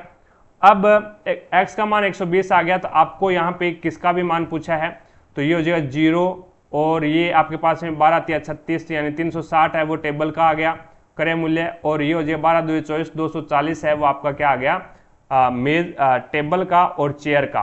तो टेबल का 360 है और चेयर का 240 रुपये क्रय मूल्य है। तो 1 नंबर ऑप्शन आपका बिल्कुल राइट हो जाएगा। अगला क्वेश्चन देखो भी नेक्स्ट पर्सनवाचक चिन्ह के स्थान पे आपको बताना है क्या आएगा। अब इसके अंदर देखें तो यहाँ पे देखो भी 12 में से 5 गया तो 7 बच गया, यानी ये बाहर वाली जो संख्या यानी 12 में से 5 घटा दिया, 12 में से -5 किया तो 7 बच गया और 10 में से 7 घटा दिया तो कितना बच गया तो 3 बच गया और इनको जोड़ दो 7 और 3 10 बीच वाली संख्या आ रही है। इसी प्रकार से 11 में से 4 घटाओगे, 11 में से 4 घटाओगे तो 7 बचेगा और 16 में से 8 घटाओगे तो 8 बचेगा और इनको आपस में जोड़ दो 7 और 8 15 बीच वाली संख्या आ रही है। इसी प्रकार से 9 में से 5 गया 4 बचेगा और 15 में से 6 जाएगा तो आपके पास में बचेगा 9 बचेगा। तो 9 प्लस में 4 तो ये कितना आ जाएगा 13। तो प्रश्नवाचक चिन्ह के स्थान पे 13 आ जाएगा। 4 नंबर ऑप्शन आपका बिल्कुल राइट हो जाएगा। अगला क्वेश्चन देखो भी नेक्स्ट आपके सामने है। अब इस क्वेश्चन में आपको यहाँ पे √7 प्लस में √2 है और अपॉन में यहाँ पे दे रखा आपको √7 माइनस में √2। अब इसका परिमेयकरण कर दो भी। परिमेयकरण करोगे तो नीचे वाला जो साइन है उसका विपरीत साइन लेकर के इसका मल्टीप्लाई करवा दो तो ये हो जाएगा √7 प्लस में √2 अपॉन में √7 प्लस में √2। अब यहाँ पे देखो भी ये हो गया a प्लस बी और a माइनस बी, नीचे क्या बन गया a प्लस बी और a माइनस बी। तो इसको सोल्व करते हैं तो a plus b a minus b को क्या लिखूंगा a की स्क्वायर माइनस b की स्क्वायर लिखूंगा और ये ऊपर वाला है वो a प्लस बी और a प्लस बी, यानी इसको लिखूंगा √7 प्लस में √2 का होल स्क्वायर, ऊपर वाले को तो ये लिख दूं और नीचे वाले को a plus b a minus b यानी a की स्क्वायर यानी 7 की स्क्वायर, √7 की स्क्वायर 7 और माइनस में √2 की स्क्वायर 2। तो ये ऊपर वाला है वो आ जाएगा 7 और फिर प्लस में 7 प्लस में 2 और फिर आ जाएगा प्लस में 2 प्लस में आ जाएगा आपके पास में 2√7 और √2 अपॉन में आपके पास में क्या आ जाएगा 7 में से 2 गया तो आपके पास में बचेगा 5। अब यहाँ पे देखो भी ये हो जाएगा आपके पास में √7 और √2 का आपस में मल्टीप्लाई करवाओगे 14 हो जाएगा। 7 और 2 9, 9 प्लस में 2√14 और अपॉन में आपके पास में 5। अब ये इसको क्या है अलग अलग में भाग दे दो, अलग अलग में भाग दोगे तो ये आ जाएगा 9/5 और दूसरा आ जाएगा आपके पास में 2√14/5। अब यहाँ पे कंपैरिजन कर दो, कंपैरिजन करोगे तो आपके पास में है क्या, आपके पास में एक प्रकार से बीच में प्लस का निशान है भी, इसमें बराबर का नहीं है, बीच में प्लस का निशान है, अलग अलग में भाग दिया हमने। तो कंपैरिजन करोगे तो ये आपके पास में x + y √14 जो रूट की संख्या है वो रूट वाली पे चला जाएगा। तो इसका मतलब x का मान आपके पास में आ गया 9/5 और यहाँ पे y का मान है वो y √14 बराबर में कितना आ गया 2√14/5। तो √14 से √14 कैंसिल हो गया, y का मान आपके पास में आ गया 2/5। तो आपको पूछा किसका मान था, तो आपको पूछा था y का मान, तो 2/5 आ जाएगा भाई। ठीक है, आगे देखो भी नेक्स्ट आपके सामने है मध्य प्रदेश में भगवान बुद्ध के सम्मान में सम्राट अशोक द्वारा बनाया गया बौद्ध स्मारक है, तो वो सांची स्तूप हो जाएगा भाई। कौन सा स्तूप है, सांची स्तूप है। 4 नंबर ऑप्शन आपका बिल्कुल राइट हो जाएगा। अगला क्वेश्चन देखो भी नेक्स्ट आपके सामने है, इसमें आपको बोला गया भी वोलेटाइल मेमोरी कौन सी है। एक होती है वोलेटाइल मेमोरी और एक होती है non volatile memory. Volatile memory है जिसके अंदर जब तक आपके कंप्यूटर के अंदर लाइट है, इलेक्ट्रिसिटी है, चालू है, तब तक डाटा रहेगा। जैसे ही इलेक्ट्रिसिटी चलेगी, आपने लैपटॉप कंप्यूटर जो भी है आपके पास में बंद कर दिया, तो आपका रैम का जो डाटा है वो क्या हो जाएगा, उड़ जाएगा। तो वो होता है वोलेटाइल मेमोरी। ठीक है, और एक होता है non volatile memory. Non volatile memory होते हैं जैसे रोम, एक क्या है नॉन वोलेटाइल मेमोरी है, इसके अंदर है वो डाटा है वो स्थिर रहता है। आगे देखो भी नेक्स्ट आपके सामने है काठियावाड़ प्रायद्वीप का भौगोलिक और सांस्कृतिक विस्तार क्या है, तो ये राजस्थान हो जाएगा, जो कि 3 नंबर ऑप्शन आपका बिल्कुल राइट हो जाएगा। अगला क्वेश्चन देखो भी वह छोटी से छोटी संख्या आपको ज्ञात करनी है जिसे 8, 12 और 16 से विभाजित करने पर प्रत्येक स्थिति में शेषफल 3 बचता है, लेकिन इसे 7 से विभाजित करने पर शेषफल है वो 0 आना चाहिए। अब इसके अकॉर्डिंग अगर अपन देखें तो 8, 12 और 16 इसका विभाजकता का नियम देख लो भी। विभाजकता का नियम देख लो, प्रत्येक कंडीशन में क्या है शेषफल 3 बचना चाहिए। तो इसका मतलब अगर अपन 3 इसमें से माइनस कर दें तो ये संख्या है वो क्या है 8, 12 और 16 से डिवाइड होनी चाहिए। तो ये कितना आ जाएगा, तो ये आ जाएगा आपके पास में 263 है, वो क्या है 8 से 16, 12 से और 13 से 8, 12 और 16 से विभाजित नहीं हो, क्योंकि इसका इकाई अंक क्या आ गया, इसका इकाई अंक है वो एक विषम संख्या है। इसी प्रकार से 147 में से 3 जाएगा तो ये हो जाएगा 144 और 149 में से 3 जाएगा तो ये 146 बचेगा और 248 में से 3 जाएगा तो ये आपके पास में 245 बचेगा। 245 क्या है, संभव नहीं है क्योंकि इसका इकाई अंक विषम है। अब 2 संख्याएं आपके पास में ये बच गई। अब इसके अंदर अगर आप 12 से डिवाइड करके देखोगे इसको, यानी 146 को 12 से डिवाइड करोगे तो 12 से ये भाग नहीं जाएगा, क्योंकि 12 एकम 12 बच गया 2, 14 में से 12 जाएगा बचेगा 2, 26 के अंदर 12 का भाग जाएगा नहीं, तो आपके पास में ये भी कट हो गया। आपके पास में ओनली फॉर संख्या क्या बची है, 144 बची है। 144 में 8 का भी भाग चला जाएगा, 12 का भी चला जाएगा और 16 का भी चला जाएगा, और यहाँ पे +3 करेंगे यानी 147 हो जाएगा। 147 हो जाएगा तो इसका मतलब इसमें प्रत्येक कंडीशन के अंदर 3 शेषफल बचेगा, लेकिन 7 से डिवाइड करोगे 7 2 14 और 7 एकम 7 21 बार चला जाएगा, तो आपका यहाँ पे राइट आंसर होगा 2 नंबर ऑप्शन। आगे देखो भी नेक्स्ट आपके सामने है, अब इसने बोला भी यदि 15 सीट वाली एक पुस्तक की 100 प्रतियां बनाने में 26 रीम कागज की आवश्यकता होती है, तो 13 सीट वाली पुस्तक की 750 प्रतियां बनाने में कितने रीम कागज की आवश्यकता होगी। अब इसमें इस प्रकार से क्वेश्चन करेंगे भी, देखो भी 15 सीट है टोटल, 15 सीट की एक पुस्तक की 100 प्रतियां बनाने में 26 रीम लगते हैं। कितने रीम लगते हैं, 26 रीम लगते हैं, तो 26 लिख दिया। और कितनी प्रतियां बनाते हैं, तो काम कितना कर रहा है, 100 प्रतियां बनाने का कर रहा है, तो वहां पे लिखेंगे ये नीचे। ठीक है, उसके बाद में बराबर में 13 सीट है और उसमें से कितनी रीम कागज की आवश्यकता होगी, तो x की, और कितना काम कर रहा है, तो 750 प्रतियां बना रहा है, तो 750 नीचे लिख दो भी। अब इसको काट दो, 25 चौका 100, 25 तिया 75 यानी 30 आ गया। फिर 2 से काटो, 2 2 4 और ये 15 बार कट गया। अब मल्टीप्लाई करवा दो तो ये हो जाएगा 15 15 225 और इंटू यहाँ पे आ जाएगा 26 इंटू 26 इंटू 15 और बराबर में ये आपके पास में हो जाएगा 13 2 26, 13 2 26 एक्स। अब ये एक्स यहाँ पे क्या है, एक्स के गुणा में है, तो ये 26 अब इसके नीचे आ जाएगा। तो 26 से 26 कैंसिल कर दो भी, 26 से आप 26 कैंसिल कर दो। अब इसके अंदर है वो एक प्रकार से अपन बात करते हैं। अब इसमें थोड़ा सा यहाँ पे अपन ने क्या किया, गलत कर दिया भी। अब इसके अंदर है वो बना क्या रहा है, तो बना रहा है ये पुस्तक बनाने का कार्य कर रहा है भी एक प्रकार से, ठीक है। तो ये हो जाएगा आपके पास में भी 15 आपके पास में क्या है, सीट है, और 15 सीट की ये क्या कर रहा है, 100 प्रतियां बनाने के लिए, यानी 15 सीट वाली एक पुस्तक है, उसकी 100 प्रतियां बनाने के लिए आपको क्या है, 26 कागज की, 26 रिम कागज की आवश्यकता होती है। तो 26 रिम कागज की आवश्यकता होती है, तो यहाँ पे 26 रिम कागज है वो नीचे आ जाएगा भी, ठीक है। उसके बाद में बराबर में यहाँ पे आ जाएगा आपके पास में 13 सीट वाली पुस्तक बनानी है आपको, और 750, 13 सीट वाली पुस्तक की 750 प्रतियां बनानी है, और कितने रिम कागज की आवश्यकता होगी, तो यहाँ पे x की आवश्यकता होगी भी। अब देखो भी वज्र गुणा करवा दो, वज्र गुणा करवाओगे तो ये इधर चला जाएगा और ये इधर चला जाएगा, तो ये आपके पास में हो जाएगा 15 इंटू 100 इंटू एक्स बराबर में 13 इंटू 750 इंटू 26। अब x के ये क्या है, यहाँ पे गुणा में है तो इधर आएगा, तो ये भाग में आ जाएगा, तो 15 इंटू 100, 25 चौका 100, 25 तिया 75, 30, 15 एकम 15, 15 दुए 30, 2 एकम 2, 2 दुआ 4, 2 एकम 2, 13 दुए 26। तो यहाँ पे कितना आ जाएगा, x का मान 13 इंटू 13 यानी 169 आ जाएगा, जो कि आपका राइट आंसर क्या होगा, 3 नंबर ऑप्शन बिल्कुल राइट हो जाएगा अभी। अगला क्वेश्चन देखो भी, नेक्स्ट आपके सामने है।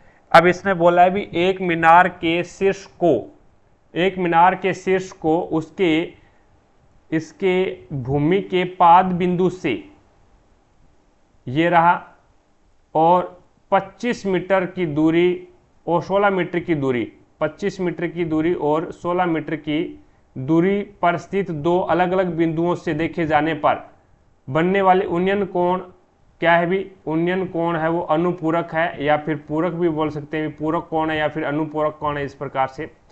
तो ये हो जाएगा आपके पास में एक प्रकार से ए बी सी और डी, ये टोटल लेंथ है वो 25 है, और ये जो लेंथ है वो कितनी है आपके पास में 16 है भी, ये 16 लिख दी। अब उन्नयन कोण क्या है, अनुपूरक है। अनुपूरक का मतलब हो गया भी ये जो कोण बन रहे हैं एक प्रकार से, इनका जो मान आएगा वो, ये अगर थीटा 1 है तो ये आपके पास में क्या आ जाएगा, ये आपके पास में हो जाएगा 90 माइनस में थीटा 1। कहने का मतलब अनुपूरक या फिर पूरक है वो थीटा 1 प्लस में थीटा 2 बराबर में क्या होता है, 90 डिग्री होता है भी, ठीक है। अब इसके अंदर ये आपको क्या है, मीनार की ऊंचाई ज्ञात करनी है, तो मीनार की ऊंचाई मैंने मान लिया h है पहली कंडीशन में, यानी लंब बटा आधार के अंदर रिलेशन क्या होता है, LAL बटा KA, यानी लंब बटा आधार के अंदर है वो 10 का रिलेशन होता है, 10 का रिलेशन होता है। तो पहली कंडीशन के अंदर अगर मैं ये मानूं पहली कंडीशन, तो पहली कंडीशन आपके पास में आ जाएगी जैसे tan थीटा बराबर क्या आ जाएगा, तो पहली कंडीशन में आ जाएगा h बटे 25। दूसरी कंडीशन में क्या आ जाएगा, तो दूसरी कंडीशन में आ जाएगा tan 90 माइनस में थीटा, और यहाँ पे आ जाएगा आपके पास में h अपॉन में 16। अब आपको पता है भी tan 90 माइनस में थीटा क्या होता है, tan 90 माइनस में थीटा, ये समीकरण नंबर 1 बन गई, और ये tan 90 माइनस में थीटा है वो कोट होता है, तो कोट बराबर कोट थीटा बराबर क्या हो जाएगा, तो ये हो जाएगा h बटे 16, ये समीकरण नंबर 2 हो गई। अब यहाँ पे इसके अंदर है वो आपके पास में एक तो आ गया कोट थीटा बराबर h बटे 16, ठीक है, h बटे 16, और दूसरा आ गया tan थीटा बराबर h बटे 26 आ गया। अब आपको क्या करना है, आपको हाइट ज्ञात करनी है, यानी h ज्ञात करना है, h ज्ञात करना है, तो इसके अंदर है अब समीकरण 1 और 2 को क्या कर दो, मल्टीप्लाई कर दो भी, समीकरण 1 और 2 को मल्टीप्लाई करवा दो, तो ये आपके पास में हो जाएगा tan theta dot cot theta बराबर में ये आ जाएगा h बटे 25 और इंटू h बटे 25 और इंटू आपके पास में क्या आ जाएगा h बटे 16। अब आपको पता है भी tan theta dot cot theta क्या होता है अभी, इसका मान हमेशा 1 होता है अभी, इसका मान हमेशा क्या होता है 1 होता है, तो इसका मान आपके पास में 1 आ गया, बराबर में ये हो गया एच स्क्वायर अपॉन में 25 इंटू 16। अब ये यहाँ पे क्या है भाग में है 25 इंटू 16, बराबर से दूसरी साइड में जाएगा तो ये हो जाएगा आपके पास में एच स्क्वायर बराबर में 25 इंटू 16। अब स्क्वायर यहाँ पे हटाओ तो यहाँ पे रूट लग जाएगा, 5 के रूप में बाहर आ जाएगा और 25 5 के रूप में बाहर आ जाएगा, 16 है वो 4 के रूप में बाहर आ जाएगा, तो एच का मान क्या आ जाएगा 500 का 20, तो कितना आ जाएगा भाई 500 का 20। और एच आपने माना क्या था, तो एच आपने है वो हाइट मानी थी मीनार की, तो 4 नंबर ऑप्शन आपका बिल्कुल राइट हो जाएगा। अभी अगला क्वेश्चन देखो भी, नेक्स्ट आपके सामने है करंट अफेयर का क्वेश्चन। नेक्स्ट देखिएगा अगला क्वेश्चन है, अब इसके अंदर वह छोटी से छोटी संख्या ज्ञात करनी है आपको जिसे 1391 में घटाए जाने पर शेष के रूप में प्राप्त संख्या को 7, 9 और 11 से विभाजित करने पर प्रत्येक स्थिति में शेषफल है वो 3 प्राप्त होना चाहिए। अब इसके अंदर देखो भी 7, 9 और 11 ये है। अब अगर कोई संख्या अगर इस प्रकार से अपने को देखना पड़े तो यहाँ पे इसका क्या करेंगे, अपन एलसीएम ज्ञात करेंगे। तो 7, 9 और 11 का अगर एलसीएम अपन देखें तो अपने पास में 11, 9 99 और इंटू 7, 7 9 63 6 और 63 और 6 आ जाएगा 69, यानी 693 आ गया। अब अगर कोई संख्या 693 से डिवाइड है तो वो संख्या 7, 9 और 11 से भी डिवाइड हो जाएगी, कोई दिक्कत नहीं क्योंकि ये एलसीएम है। अब 1391 में आप क्या करो, 693 का भाग दे दो। 693 का भाग दोगे तो ये आपका 2 बार चला जाएगा, ये हो जाएगा 2 3 6, 2 9 18, 1 और 2 6 12 और 1 13, तो ये आपके पास में कितना आ गया 683 आ गया। अब वो संख्या ये मान लो भी 1386 है, वो संख्या मान लो 1300 अगर 86 है, अगर वो संख्या 1386 है तो वो क्या है 693 से डिवाइड हो जाएगी, 7, 9 और 11 से भी क्या है डिवाइड हो जाएगी। लेकिन इसने बोला भी प्रत्येक कंडीशन में क्या है 3 सेंसफुल आना चाहिए, प्रत्येक कंडीशन में 3 सेंसफुल आना चाहिए। तो ये जो 1391 है इसमें से कौन सी संख्या घटाएं कि वो क्या है 3 सेंसफुल भी आ जाए, लेकिन 1386 बनने पर वो क्या संख्या डिवाइड हो जाएगी। तो 1391 में से अगर मैं क्या करूं 2 घटा दूं तो मेरे पास में क्या बनेगा, मेरे पास में बन जाएगा 1300, ये बनेगा 1300 एक प्रकार से 89 बनेगा, 1389 बन गया, यानी 2 घटाने पर 1389 बन गया। अब यानी 693 दुआ कितना होता है 1386 होता है, और 1389 में से 1386 जाएगा तो कितना बचेगा 3 सेंसफुल बचेगा। तो प्रत्येक कंडीशन के अंदर है वो क्या है 3 सेंसफुल बचेगा। तो यहाँ पे आपका राइट आंसर क्या होगा 3 नंबर ऑप्शन आपका राइट आंसर होगा। 2 संख्या घटा दो, 1391 में से 2 संख्या घटाओगे तो 1389 बन जाएगा, और 693 दुआ कितना होता है 1386 होता है, तो 1389 में से 1386 जाएगा तो 3 सेंसफुल बचेगा। अगर एलसीएम में 3 सेंसफुल बच रहा है तो इसका मतलब आपका जो मेन संख्या है उसके डिवाइड करने पे भी क्या बनेगा 3 सेंसफुल बनेगा। आगे देखो भी नेक्स्ट आपके सामने है, अब इसने बोला भी 2 खंबे जमीन पर खड़े हुए हैं, इस प्रकार से है भी, ठीक है, इस प्रकार से जमीन पे खड़े हुए हैं, उनके पाद और उनके शीर्षों के बीच की दूरी है वो एक तो 48 है, यहाँ पे क्या है 48 है, और 50 सेंटीमीटर है। 50 मीटर कैसे हुई, एक जो पोल है वो आपका क्या छोटा होना चाहिए और एक क्या है बड़ा होना चाहिए, तभी क्या है इनकी ऊंचाई में डिफरेंट आया है। तो इसने बोला है छोटे खंबे की ऊंचाई 10 है, छोटा खंबा उसकी ऊंचाई 10 है, तो इसके बराबर करेंगे तो यहाँ पे इसकी ऊंचाई भी क्या हो जाएगी 10 हो जाएगी, और ये ऊपर वाला है वो मैंने h मान लिया, और ये जो इसकी लंबाई है ये भी कितनी हो जाएगी 48 हो जाएगी। अब देखो भी यहाँ पे आप पाइथागोरस प्रमेय लगा दो, पाइथागोरस प्रमेय लगाओ, कर्ण स्क्वायर यानी 50 की स्क्वायर यानी 2500, बराबर में आधार का स्क्वायर यानी 48 की स्क्वायर, और प्लस में h की स्क्वायर हो जाएगा। अब 48 का स्क्वायर कितना होता है अभी, तो 48 का स्क्वायर आप कर लो भी 8 का 8 के साथ 64 6 32 और 6 38 और 4 8 32 3 4 4 16 और 3 19, तो ये हो जाएगा 4 और 8 और 2 10 9 और 3 12 और 1 13 और ये हो जाएगा 2304। कितना आ जाएगा भाई 2304। अब 2500 में से क्या है 2304 आप निकालोगे तो ये आपके पास में 6 और 9 और ये आपके पास 196 बचेगा। तो ये 48 की स्क्वायर 2500 में से घटेगी तो 196 बचेगा। बराबर में आपके पास में क्या h की स्क्वायर है, तो h बराबर क्या आ जाएगा, तो h बराबर आपके पास में कितना आ जाएगा, 14 आ जाएगा। h का मान आपके पास में क्या आ गया, 14 आ गया, यानी ये जो हाइट है इतनी, ये आपके पास में 14 आ गई। लेकिन आपको तो खंबे की ऊंचाई पूछी है, तो ये यहाँ से लेकर के और यहाँ तक ये क्या है 10 मीटर है, और ऊपर क्या है भी आपके पास में, ऊपर आपके पास में 14 है, 14 और 10 टोटल कितने होगी 24। तो आपका यहाँ पे राइट आंसर क्या होगा, 2 नंबर ऑप्शन बिल्कुल राइट हो जाएगा। अगला क्वेश्चन देखो भी नेक्स्ट आपके सामने है, इसके अंदर है वो आपको क्या है असंगत संख्या बतानी है। असंगत संख्या बतानी है, तो यहाँ पे देखो भी ये दोनों के अंदर है वो अभाज्य संख्या है, यहाँ पे भी दोनों के अंदर अभाज्य संख्या है, और यहाँ पे भी दोनों के अंदर अभाज्य संख्या है, लेकिन इसके अंदर है वो एक अभाज्य संख्या और एक भाज्य संख्या है, तो 1 नंबर ऑप्शन आपका बिल्कुल राइट हो जाएगा। अगला क्वेश्चन देखो भी मुआतसु उत्सव, मुआतसु उत्सव है वो पर्व भारत के किस भाग में मनाया जाता है, तो ये नागालैंड के अंदर मनाया जाता है। भी मुआतसु उत्सव नागालैंड के अंदर मनाया जाता है, 4 नंबर ऑप्शन आपका राइट आंसर होगा। भारत के पहले बिम वेपन काली 5000 को किसके द्वारा विकसित किया गया था, तो ये DRDO और बारक के द्वारा है वो विकसित किया गया था। भी यानी पहले बिम वेपन काली 5000 को DRDO और बारक के द्वारा है वो विकसित किया गया था। अगला देखो भी निम्नलिखित में से क्या ग्रामीण बैंक ग्रामीण विकास का समर्थन नहीं करता, तो शहरी ऋण, शहरी ऋण है ये क्या है, ग्रामीण विकास का समर्थन नहीं करता है। 2 नंबर ऑप्शन आपका बिल्कुल राइट हो जाएगा। अगला क्वेश्चन देखो भी नेक्स्ट आपके सामने है, नॉन वोलेटाइल मेमोरी एक प्रकार की कंप्यूटर मेमोरी है जो कंप्यूटर के भी संग्रहित सूचनाओं को प्राप्त कर लेती है।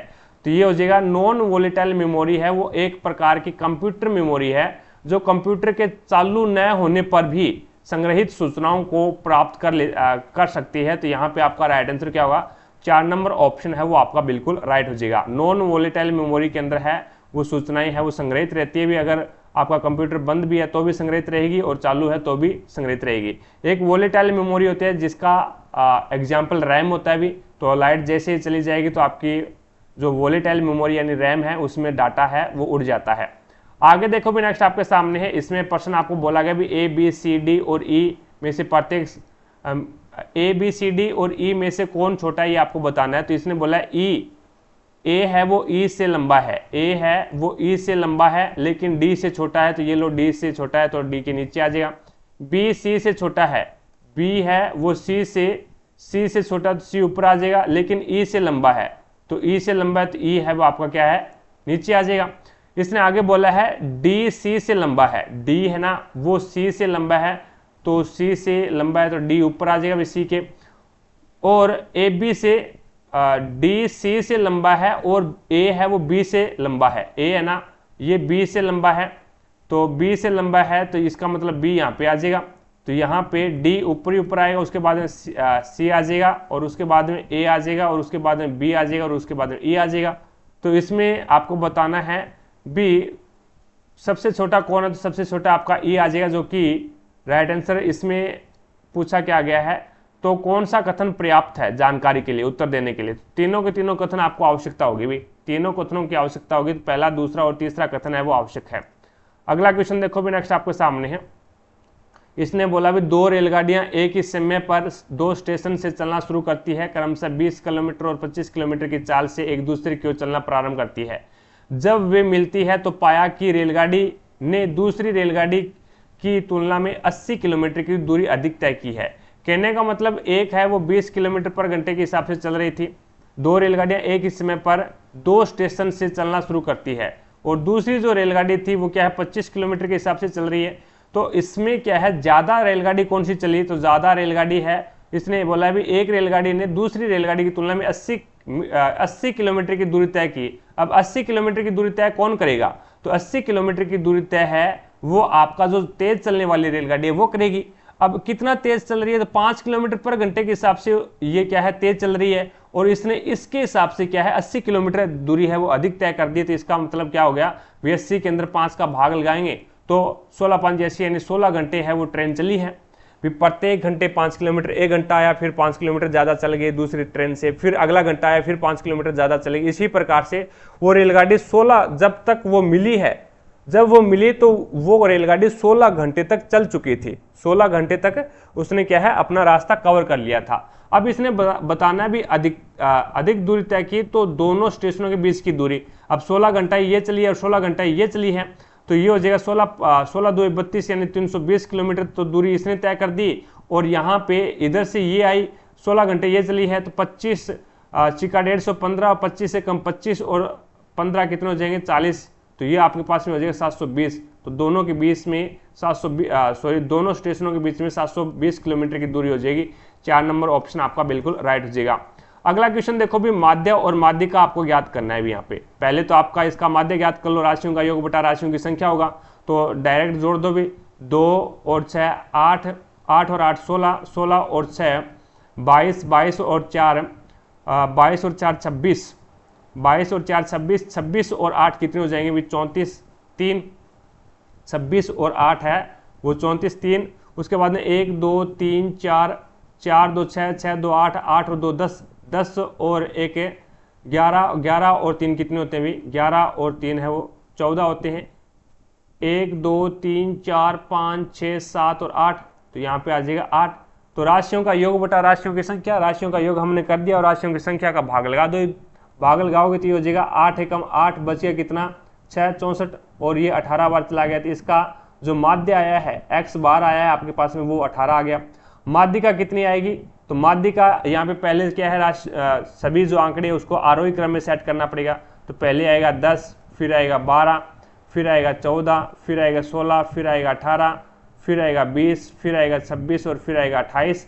अब 1 2 3 4 5 6 7 और 8, तो इसमें सबसे पहले क्या करना पड़ेगा, बीच की वैल्यू निकालो, तो 3 इधर और 3 इधर, तो बीच की वैल्यू है वो 16 प्लस में 18 है, दोनों को जोड़ करके 2 का भाग लगा दो, तो ये आपके पास में 8 और 6 14 1 और ये हो जाएगा 34, 34 बटा 2, तो ये आ जाएगा 17। ये क्या है आपका, ये मीडियन यानी माध्यिका आ गई।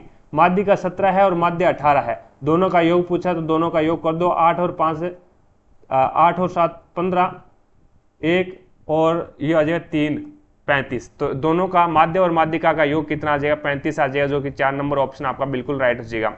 1929 में दिल्ली की केंद्रीय विधानसभा में किन 2 स्वतंत्रता सेनानियों ने स्मोक बम फेंके थे, तो भगत सिंह और बटुकेश्वर दत्त ने स्मोक बम यानी धुएं वाले बम फेंके थे। 3 नंबर ऑप्शन आपका बिल्कुल राइट हो जाएगा। अगला क्वेश्चन देखो भी, एक रेलगाड़ी यात्रियों से भरी हुई है, पहले स्टॉप पर उसके 1/3 यात्री पहले स्टॉप पर इससे 1/3 यात्री उतर जाते हैं और 96 नए यात्री चढ़ जाते हैं। दूसरे बस स्टॉप पर उसके आधे यात्री है वो उतर जाते हैं और 12 नए यात्री चढ़ जाते हैं। और तीसरे स्टॉप के ऊपर क्या करता है, ये तीसरे स्टॉप पर पहुंचने पर गाड़ी में मौजूद यात्रियों की संख्या 248 रह जाती है। तो पहले जब रेलगाड़ी चली थी तो उस समय यात्रियों की संख्या कितनी थी, तो मैंने मान लिया x है। अब पहले x थी और पहले स्टॉप पर क्या करता है, इसके 1/3 यानी टोटल था उसका 1/3 यानी 1/3 क्या हो गया, उतर गया, तो कितना बच गया, तो ये बच गया 2x/3 बच गया और प्लस में क्या है 96 और चढ़ गया। अब यहाँ पे एलसीएम आ गया 3 और ये हो गया 2x और प्लस में 3 छिक्के 18, 1 और 3 निम 27 और 1 28, तो ये आ जाएगा 288। कितना आ जाएगा भाई 288 यानी 2x प्लस में 288 बटा 3, ये बचा है अपने पास में। अब ये क्या बोलता है, दूसरा जो स्टॉप आता है उसमें क्या है, मौजूद यात्री है वो आधे यात्री उतर जाते हैं, तो ये बचेगा x प्लस में 1 4 4/3 यानी आधा कर दिया हमने, आधा किया तो ये हो गया x प्लस में 144 और प्लस में 12 नए यात्री चढ़ जाते हैं, तो यहाँ पे इसका 3 एलसीएम आ गया और ये बच गया x प्लस में 144 और प्लस में 12 3 36, तो ये आपके पास में कितना आ जाएगा, तो x प्लस में 6 और 4 10 और 14 और 3 17, 17 और 1 18 यानी 180/3। अब तीसरे स्टॉप पर पहुंचती है, अब यात्री कितने रह गए, तो x प्लस में 180/3। अब जब तीसरे स्टेशन पर पहुंचती है तो उसमें यात्रियों की संख्या वो 248 है, तो x प्लस में 180/3 बराबर में कितना है भी 248, तो 248 के बराबर रख दो भी। ये यहाँ पे क्या है भाग में है, इधर जाएगा तो गुणा में चला जाएगा, तो ये हो जाएगा x प्लस में 180 बराबर में 8 या 24 2 और 3 चौके 12, 12 और 2 14, 1 3 2 6 और 1 7 यानी 744 आ गया। अब 180 इसमें से माइनस कर दो भी तो ये हो जाएगा आपके पास में 4 और 14 में से 8 गया तो ये हो जाएगा 6 और यहाँ पे बच गया आपके पास में 6 में से 1 गया तो 5, तो x का मान कितना आ गया 564 आ गया। और x आपने माना क्या था, तो पहले जब रेलगाड़ी शुरू हुई थी उस समय यात्रियों की संख्या मानी थी, तो आपका यही आपको पूछा है भी यात्रियों की संख्या कितनी थी, तो 564 आपका राइट आंसर होगा। अगला क्वेश्चन देखो भी नेक्स्ट आपके सामने है। अब होटल को क्या लिख रहा है, ये 30 लिख रहा है। होटल में h आता है 8 पे और O आता है 15 पे, T आता है 20 पे, E आता है 5 पे और L आता है 12 पे।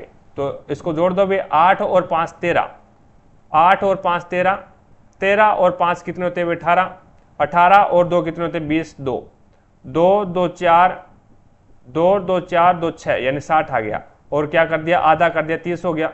इसी प्रकार से लेट को क्या लिखेगा, तो L आता है 12 पे, A आता है 1 पे, T आता है 20 पे और E आता है 5 पे, 5 और 2 7 और 1 8 और उसके बाद में ये हो गया 38 और 38 का आधा करोगे तो ये कितना आ जाएगा 19। तो यहाँ पे आपका राइट आंसर क्या होगा, तो राइट आंसर होगा 4 नंबर ऑप्शन में आपका बिल्कुल राइट हो जाएगा। अगला देखो भी प्लूटो ग्रह की खोज किसने की थी, तो प्लूटो ग्रह की खोज है वो क्लाइड टॉमबॉग ने की थी। क्लाइड टॉमबॉग ने, 4 नंबर ऑप्शन आपका बिल्कुल राइट हो जाएगा। अगले क्वेश्चन देखिएगा, नेक्स्ट क्वेश्चन है माँ के गर्भ में बच्चा के माध्यम से अपना पोषण प्राप्त करता है, तो प्लेसेंटा के माध्यम से अपना पोषण प्राप्त करता है, प्लेसेंटा से जुड़ा होता है और प्लेसेंटा को अपन है वो हिंदी में बोलते हैं बीजांडाशन। क्या बोलते हैं भाई, बीजांडाशन बोलते हैं, यानी 4 नंबर ऑप्शन आपका बिल्कुल राइट हो जाएगा। माँ के गर्भ में बच्चा है वो बीजांडाशन या फिर प्लेसेंटा के माध्यम से अपना पोषण प्राप्त करता है। आगे देखो भी नेक्स्ट आपके सामने है 64 नंबर क्वेश्चन। अब इसमें बताना है भी स्तनधारी, चीता और गाय। इसमें पहले जो डायग्राम बनेगा वो बनेगा स्तनधारी और उसके बाद में चीता अलग हो जाएगा और गाय अलग हो जाएगा। दोनों क्या है स्तनधारी के अंदर आ रहे हैं, तो 3 नंबर डायग्राम है वो आपका बिल्कुल राइट हो जाएगा। अगला क्वेश्चन देखो भी नेक्स्ट आपके सामने है। अब इसके अंदर है वो आपको प्रश्नवाचक चिन्ह के स्थान पे बताना है क्या आएगा। ये आएगा 1 2 6 24 और 120। पहले क्या किया इसने 1 से गुणा किया, फिर 3 से गुणा किया, फिर इसने 4 से गुणा किया, फिर 5 से गुणा किया और अब क्या करेगा पहले 5 से पहले 1 से नहीं, पहले 2 से गुणा किया, 2 1 2, 2 से गुणा किया, 3 से 4 से 5 से 6 से और 12 सिक्का बेहतर 720 आ जाएगा। 6 से गुणा करेगा तो आ जाएगा 4 नंबर ऑप्शन। आगे देखो भी नेक्स्ट आपके सामने है निम्नलिखित संख्या को आपको सरल करना है। सरल करना है तो 0.25 आपके पास में और भाग में क्या आएगा 0.0025 और इंटू यहाँ पे क्या लगेगा 0.025 और इंटू 2.5। ठीक है, अब देखो भी जितने अंकों के नीचे यहाँ पे पॉइंट है, नीचे क्या है 4 अंकों के बाद में पॉइंट है, तो यहाँ से पॉइंट हटाएंगे तो 1 अंक के बाद में ये है और 3 अंक के बाद में ये है, तो ये आपके पॉइंट है वो ऑटोमेटिक हट गए।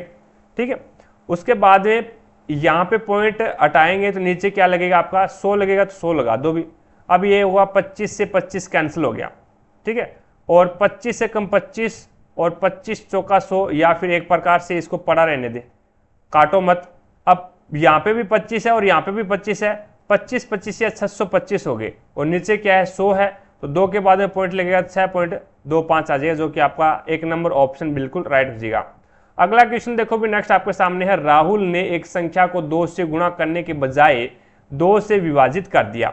कोई संख्या थी x, इसको क्या करना था 2 से गुणा करना था, लेकिन वो क्या कर दिया 2 से डिवाइड कर दिया। 2 से डिवाइड किया तो उत्तर है वो कितना आया 2 आया, तो x का मान कितना हो गया, ये 2 यहाँ पे भाग में इधर जाएगा तो गुणा में चला जाएगा, तो x का मान है वो 4 आ गया। x का मान 4 आ गया, तो वास्तविक उत्तर कितना आना चाहिए था, तो x हमने माना क्या था वो संख्या मानी थी और वास्तविक उत्तर है वो 2 से गुणा करने पे आएगा, तो 4 को 2 से गुणा करोगे तो वास्तविक उत्तर 8 आएगा, जो कि आपका 2 नंबर ऑप्शन बिल्कुल राइट हो जाएगा। अगला क्वेश्चन देखो भी नेक्स्ट आपके सामने है। इसमें पूछा गया है भी लिम्मा के पिता की आयु लिम्मा की आयु की 4 गुनी है। अब लिम्मा की आयु है वो मैं मान लेता हूँ भी x और लिम्मा के पिता की आयु है वो कितनी हो जाएगी 4 गुनी यानी 4x हो जाएगी। अब इसने बोला भी 4 वर्ष पहले, तो 4 वर्ष पहले यानी x - 4 और 4x - 4 जाएगा, यानी ये इसकी पिता की आयु है। 4 वर्ष पहले पिता की आयु उसकी तत्कालीन आयु की 6 गुनी थी। अब 6 गुनी थी तो अब 6 गुना किसको करें, तो उस लीमा की आयु को 6 से गुना कर दो भी, तो ये क्या हो जाएगा, बराबर हो जाएगा भी, ये क्या हो जाएगा, बराबर हो जाएगा। तो ये हो जाएगा 4x माइनस में 4 बराबर में 6x माइनस में 24। अब ये 4x इधर आएगा तो यहाँ पे बचेगा 2x, ये माइनस का 24 इधर जाएगा तो ये प्लस का 24 हो जाएगा, और प्लस का 24 में से माइनस का 4 जाएगा तो 20 बचेगा। तो आपके पास में x का मान कितना आ जाएगा, 10। x का मान आपके पास में कितना आ जाएगा, 10 आ जाएगा। अब इसने पूछा है तो उसके पिता की वर्तमान आयु क्या है, तो उसके पिता की वर्तमान आयु क्या है, तो वर्तमान आयु क्या थी भी, 4x थी, और 4x थी तो x का मान 10 है, तो ये कितना हो जाएगा, 40 हो जाएगा, जो कि आपका राइट आंसर क्या होगा, 4 नंबर ऑप्शन बिल्कुल राइट हो जाएगा। अगले क्वेश्चन देखो भी नेक्स्ट आपके सामने है, वह बड़ी से बड़ी संख्या ज्ञात करो जिसे 2400 और 1810 को विभाजित करने पर शेषफल 6 और 4 प्राप्त हो जाए। जिसे क्या है, 2400 और 1810 को विभाजित, इन संख्याएं हैं, एक तो है आपके पास में 2400 और एक है 1810। इन संख्याओं को विभाजित करेंगे ना तो शेषफल 6 और 4 आना चाहिए, यानी इसमें तो 6 बचना चाहिए और इसमें 4 बचना चाहिए। तो अपन क्या करते हैं, इसमें से 6 माइनस पहले ही कर देते हैं भी, पहले 6 माइनस करेंगे तो ये हो जाएगा आपके पास में 10 में से 6 गया 4, और यहाँ पे 9 बच गया, और ये हो गया 2394, और इसमें से 4 माइनस करेंगे तो ये आपके पास में कितना आ जाएगा, 1806 आ जाएगा। अब ये जो संख्याएं हैं 2394 और 1806, ये संख्याएं पूरी पूरी डिवाइड होनी चाहिए, शेषफल 0 आना चाहिए। तो यहाँ पे इसने बड़ी से बड़ी संख्या पूछी है, तो बड़ी से बड़ी संख्या पूछी है, तो ये इसको क्या लिखूंगा मैं, 46 को 23 इंटू 2 लिखूंगा।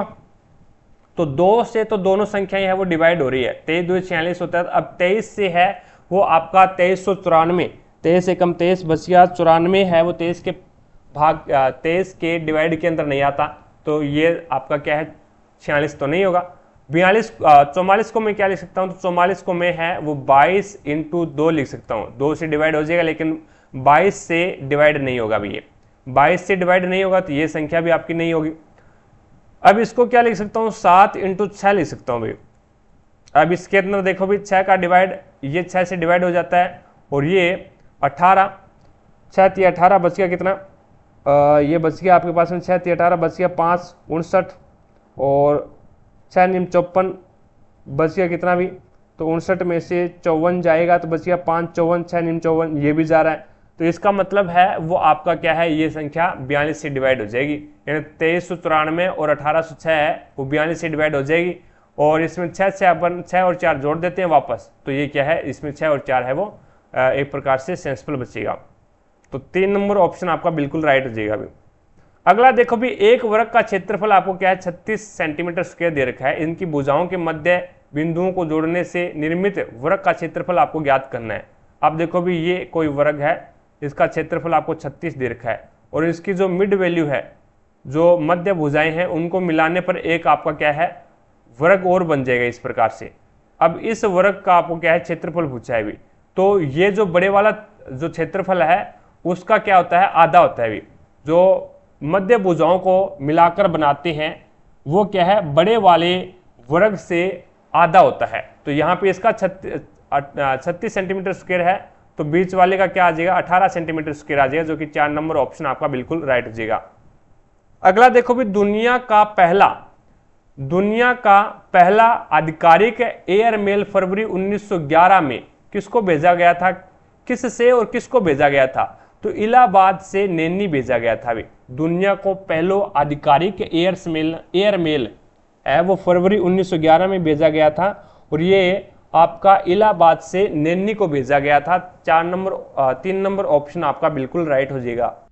अगला क्वेश्चन देखो भी नेक्स्ट 72 नंबर क्वेश्चन आपके सामने है, नीला थोथा का रासायनिक नाम क्या होता है, तो कॉपर सल्फेट होता है भी, CuSO4 कॉपर सल्फेट होता है। कॉपर सल्फेट को ही अपन क्या बोलते हैं, नीला थोथा बोलते हैं। 1 नंबर ऑप्शन आपका बिल्कुल राइट हो जाएगा। निम्नलिखित में से क्या भारत का प्रमुख कार्यक्रम नहीं है, तो मरुस्थल विकास कार्यक्रम है, ये भारत का प्रमुख कार्यक्रम नहीं है। सर्व शिक्षा अभियान ये भारत का प्रमुख कार्यक्रम है। राष्ट्रीय ग्रामीण स्वास्थ्य मिशन ये भी भारत का प्रमुख कार्यक्रम है। प्रधानमंत्री आवास योजना ग्रामीण ये भी एक प्रकार से भारत का प्रमुख कार्यक्रम है, लेकिन मरुस्थल विकास कार्यक्रम है ये भारत का प्रमुख कार्यक्रम नहीं है। 3 नंबर ऑप्शन आपका बिल्कुल राइट हो जाएगा। एक आपकी जानकारी के लिए मैं बता दूं, अगर कोई भी दोस्त इस क्लास की PDF लेना चाहता है तो हमारा टारगेट हब एप्लीकेशन डाउनलोड कीजिएगा, लिंक डिस्क्रिप्शन बॉक्स में मिल जाएगा, वहां से जाकर के टारगेट हब एप्लीकेशन को इंस्टॉल करें। प्रत्येक क्लास की पीडीएफ है वो आपको इसी एप्लीकेशन के माध्यम से मिलेगी। ग्रुप डी की, एनटीपीसी की और एसएससी जीडी की सभी की पीडीएफ है वो इसी पे मिलेगी। और रही बात टेस्ट सीरीज की, तो जल्द ही 3 से 4 दिन के अंदर अंदर है वो आपकी टेस्ट सीरीज है वो शुरू कर दी जाएगी। और इसमें आपको है वो टोटल 135 टेस्ट मिलेंगे भी, क्योंकि CBT 1 एनटीपीसी CBT 1 है वो 135 पारियों के अंदर हुआ था, तो वो सारे के सारे 135 पेपर हैं वो आपको टेस्ट सीरीज के अंदर मिल जाएंगे। तो अभी अपने इस ऐप को इंस्टॉल कीजिएगा, 5 स्टार रेटिंग दीजिएगा और जो आपको पीडीएफ है उनका आप डाउनलोड कीजिएगा। 74 नंबर क्वेश्चन देखो भी आपके सामने है। कंप्यूटर शब्दावली में IDN का पूरा रूप क्या होता है भी? तो ये होता है इंटरनेशनलाइज्ड डोमेन नेम होता है भी। 2 नंबर ऑप्शन आपका बिल्कुल राइट हो जाएगा। नेक्स्ट 75 नंबर क्वेश्चन देखो भी आपके सामने है। अब इसके अंदर आपको बताना है भी जो पहला और दूसरे के अंदर जो रिलेशन है टू पेयर, और इस टू और पेयर के अंदर जो रिलेशन है वो रिलेशन आपको बताना है यहाँ पे इस समानुपात के बाद में क्या होगा। अब इसमें आपको बोला गया भी टू का मतलब होता है 2, और 2 को इसने क्या बोला है? पेयर यानी जोड़ी। 2 का एक प्रकार से जोड़ी हो गया। तो यहाँ पे 3 यानी 3 और 3 को क्या बोलेंगे फिर? थ्रोइड बोलेंगे। थ्रोइड का मतलब होता है तिगड़ी। 2 का जोड़ी हो गया, 2 का क्या हो गया? जोड़ी हो गया, तो 3 का तिगड़ी हो गया फिर। ठीक है, तो यहाँ पे क्या आ जाएगा? थ्रोई आ जाएगा, या फिर इसको हिंदी में बोलते हैं तिगड़ी। ठीक है, आगे देखो भी नेक्स्ट आपके सामने 76 नंबर क्वेश्चन है। अब इसके अंदर है वो -4, -3, -1, 2, 6 और आगे बताना क्या आएगा। तो यहाँ पे इसने क्या किया? +1 कर दिया, +1 किया। ठीक है, और यहाँ पे फिर +2 कर दिया भी माइनस के 4 में से +1 करोगे तो माइनस का 3 बचेगा, और माइनस के 3 में से प्लस का 2 ऐड करोगे भी, माइनस का 3 है और प्लस का 2 है, ऐड करो भी तो माइनस का क्या बचेगा? 1 बचेगा। माइनस का 1 बचेगा क्योंकि माइनस का ज्यादा है। तो यहाँ पे +1 किया, +2 किया और यहाँ पे +3 किया भी। माइनस का 1 था और +3 कर दिया तो प्लस का 2 हो गया। और इसी प्रकार से यहाँ पे फिर +4 कर दिया और यहाँ पे +5 करेगा तो 6 और 5 11 आ जाएगा। अगला क्या आ जाएगा? 6 और 5 11 आ जाएगा, जो कि 3 नंबर ऑप्शन आपका बिल्कुल राइट हो जाएगा। अगला क्वेश्चन देखो भी नेक्स्ट। अरुण कक्षा में 27वें स्थान पर है, 27वें स्थान पर है। विजय अरुण से 27 स्थान आगे है, 7 स्थान आगे है। तो विजय है वो अरुण के, यानी विजय है वो अरुण से 7 स्थान आगे है। तो ये आपका विजय है और ये आपका अरुण है। तो अरुण का आगे से स्थान कौन सा हो गया? 20वां हो गया। तो विजय का स्थान अंतिम से 36वां है। तो एक ही व्यक्ति के दोनों ओर से स्थान आपको दे रखे हैं, तो दोनों ओर से स्थान को आप क्या करोगे? ऐड करोगे और माइनस कर दोगे 1, तो ये आपके पास में आ जाएगा। -1 करोगे तो ये हो जाएगा आप 55। तो टोटल विद्यार्थियों की संख्या कितनी हो जाएगी? 55 हो जाएगी, जो कि 4 नंबर ऑप्शन आपका बिल्कुल राइट हो जाएगा। खिलाफत आंदोलन की शुरुआत है वो कहां पे हुई थी? तो ये तुर्की के अंदर हुई थी। 4 नंबर ऑप्शन आपका बिल्कुल राइट हो जाएगा। अगला देखो भी नेक्स्ट 79 नंबर क्वेश्चन देखिएगा आपके सामने है। अब इसके अंदर है वो आपको बोला गया भी कोहरे में एक सामान ढोने वाली गाड़ी एक व्यक्ति को पार करती है जो गाड़ी की दिशा में 3 किलोमीटर पर घंटे की चाल से चल रहा है। कहने का मतलब है भी आपका जो लड़का है, यानी ये जो लड़का है वो लड़का क्या है? 3 किलोमीटर पर घंटे की चाल है इनकी, और ये गाड़ी की दिशा में चल रहा है। वह गाड़ी को 4 मिनट तक देखता है। गाड़ी को क्या करता है? कोहरे के अंदर 4 मिनट तक देख सकता है, और वह इससे 100 मीटर की दूरी तक ही देख सकता है। यानी 100 मीटर की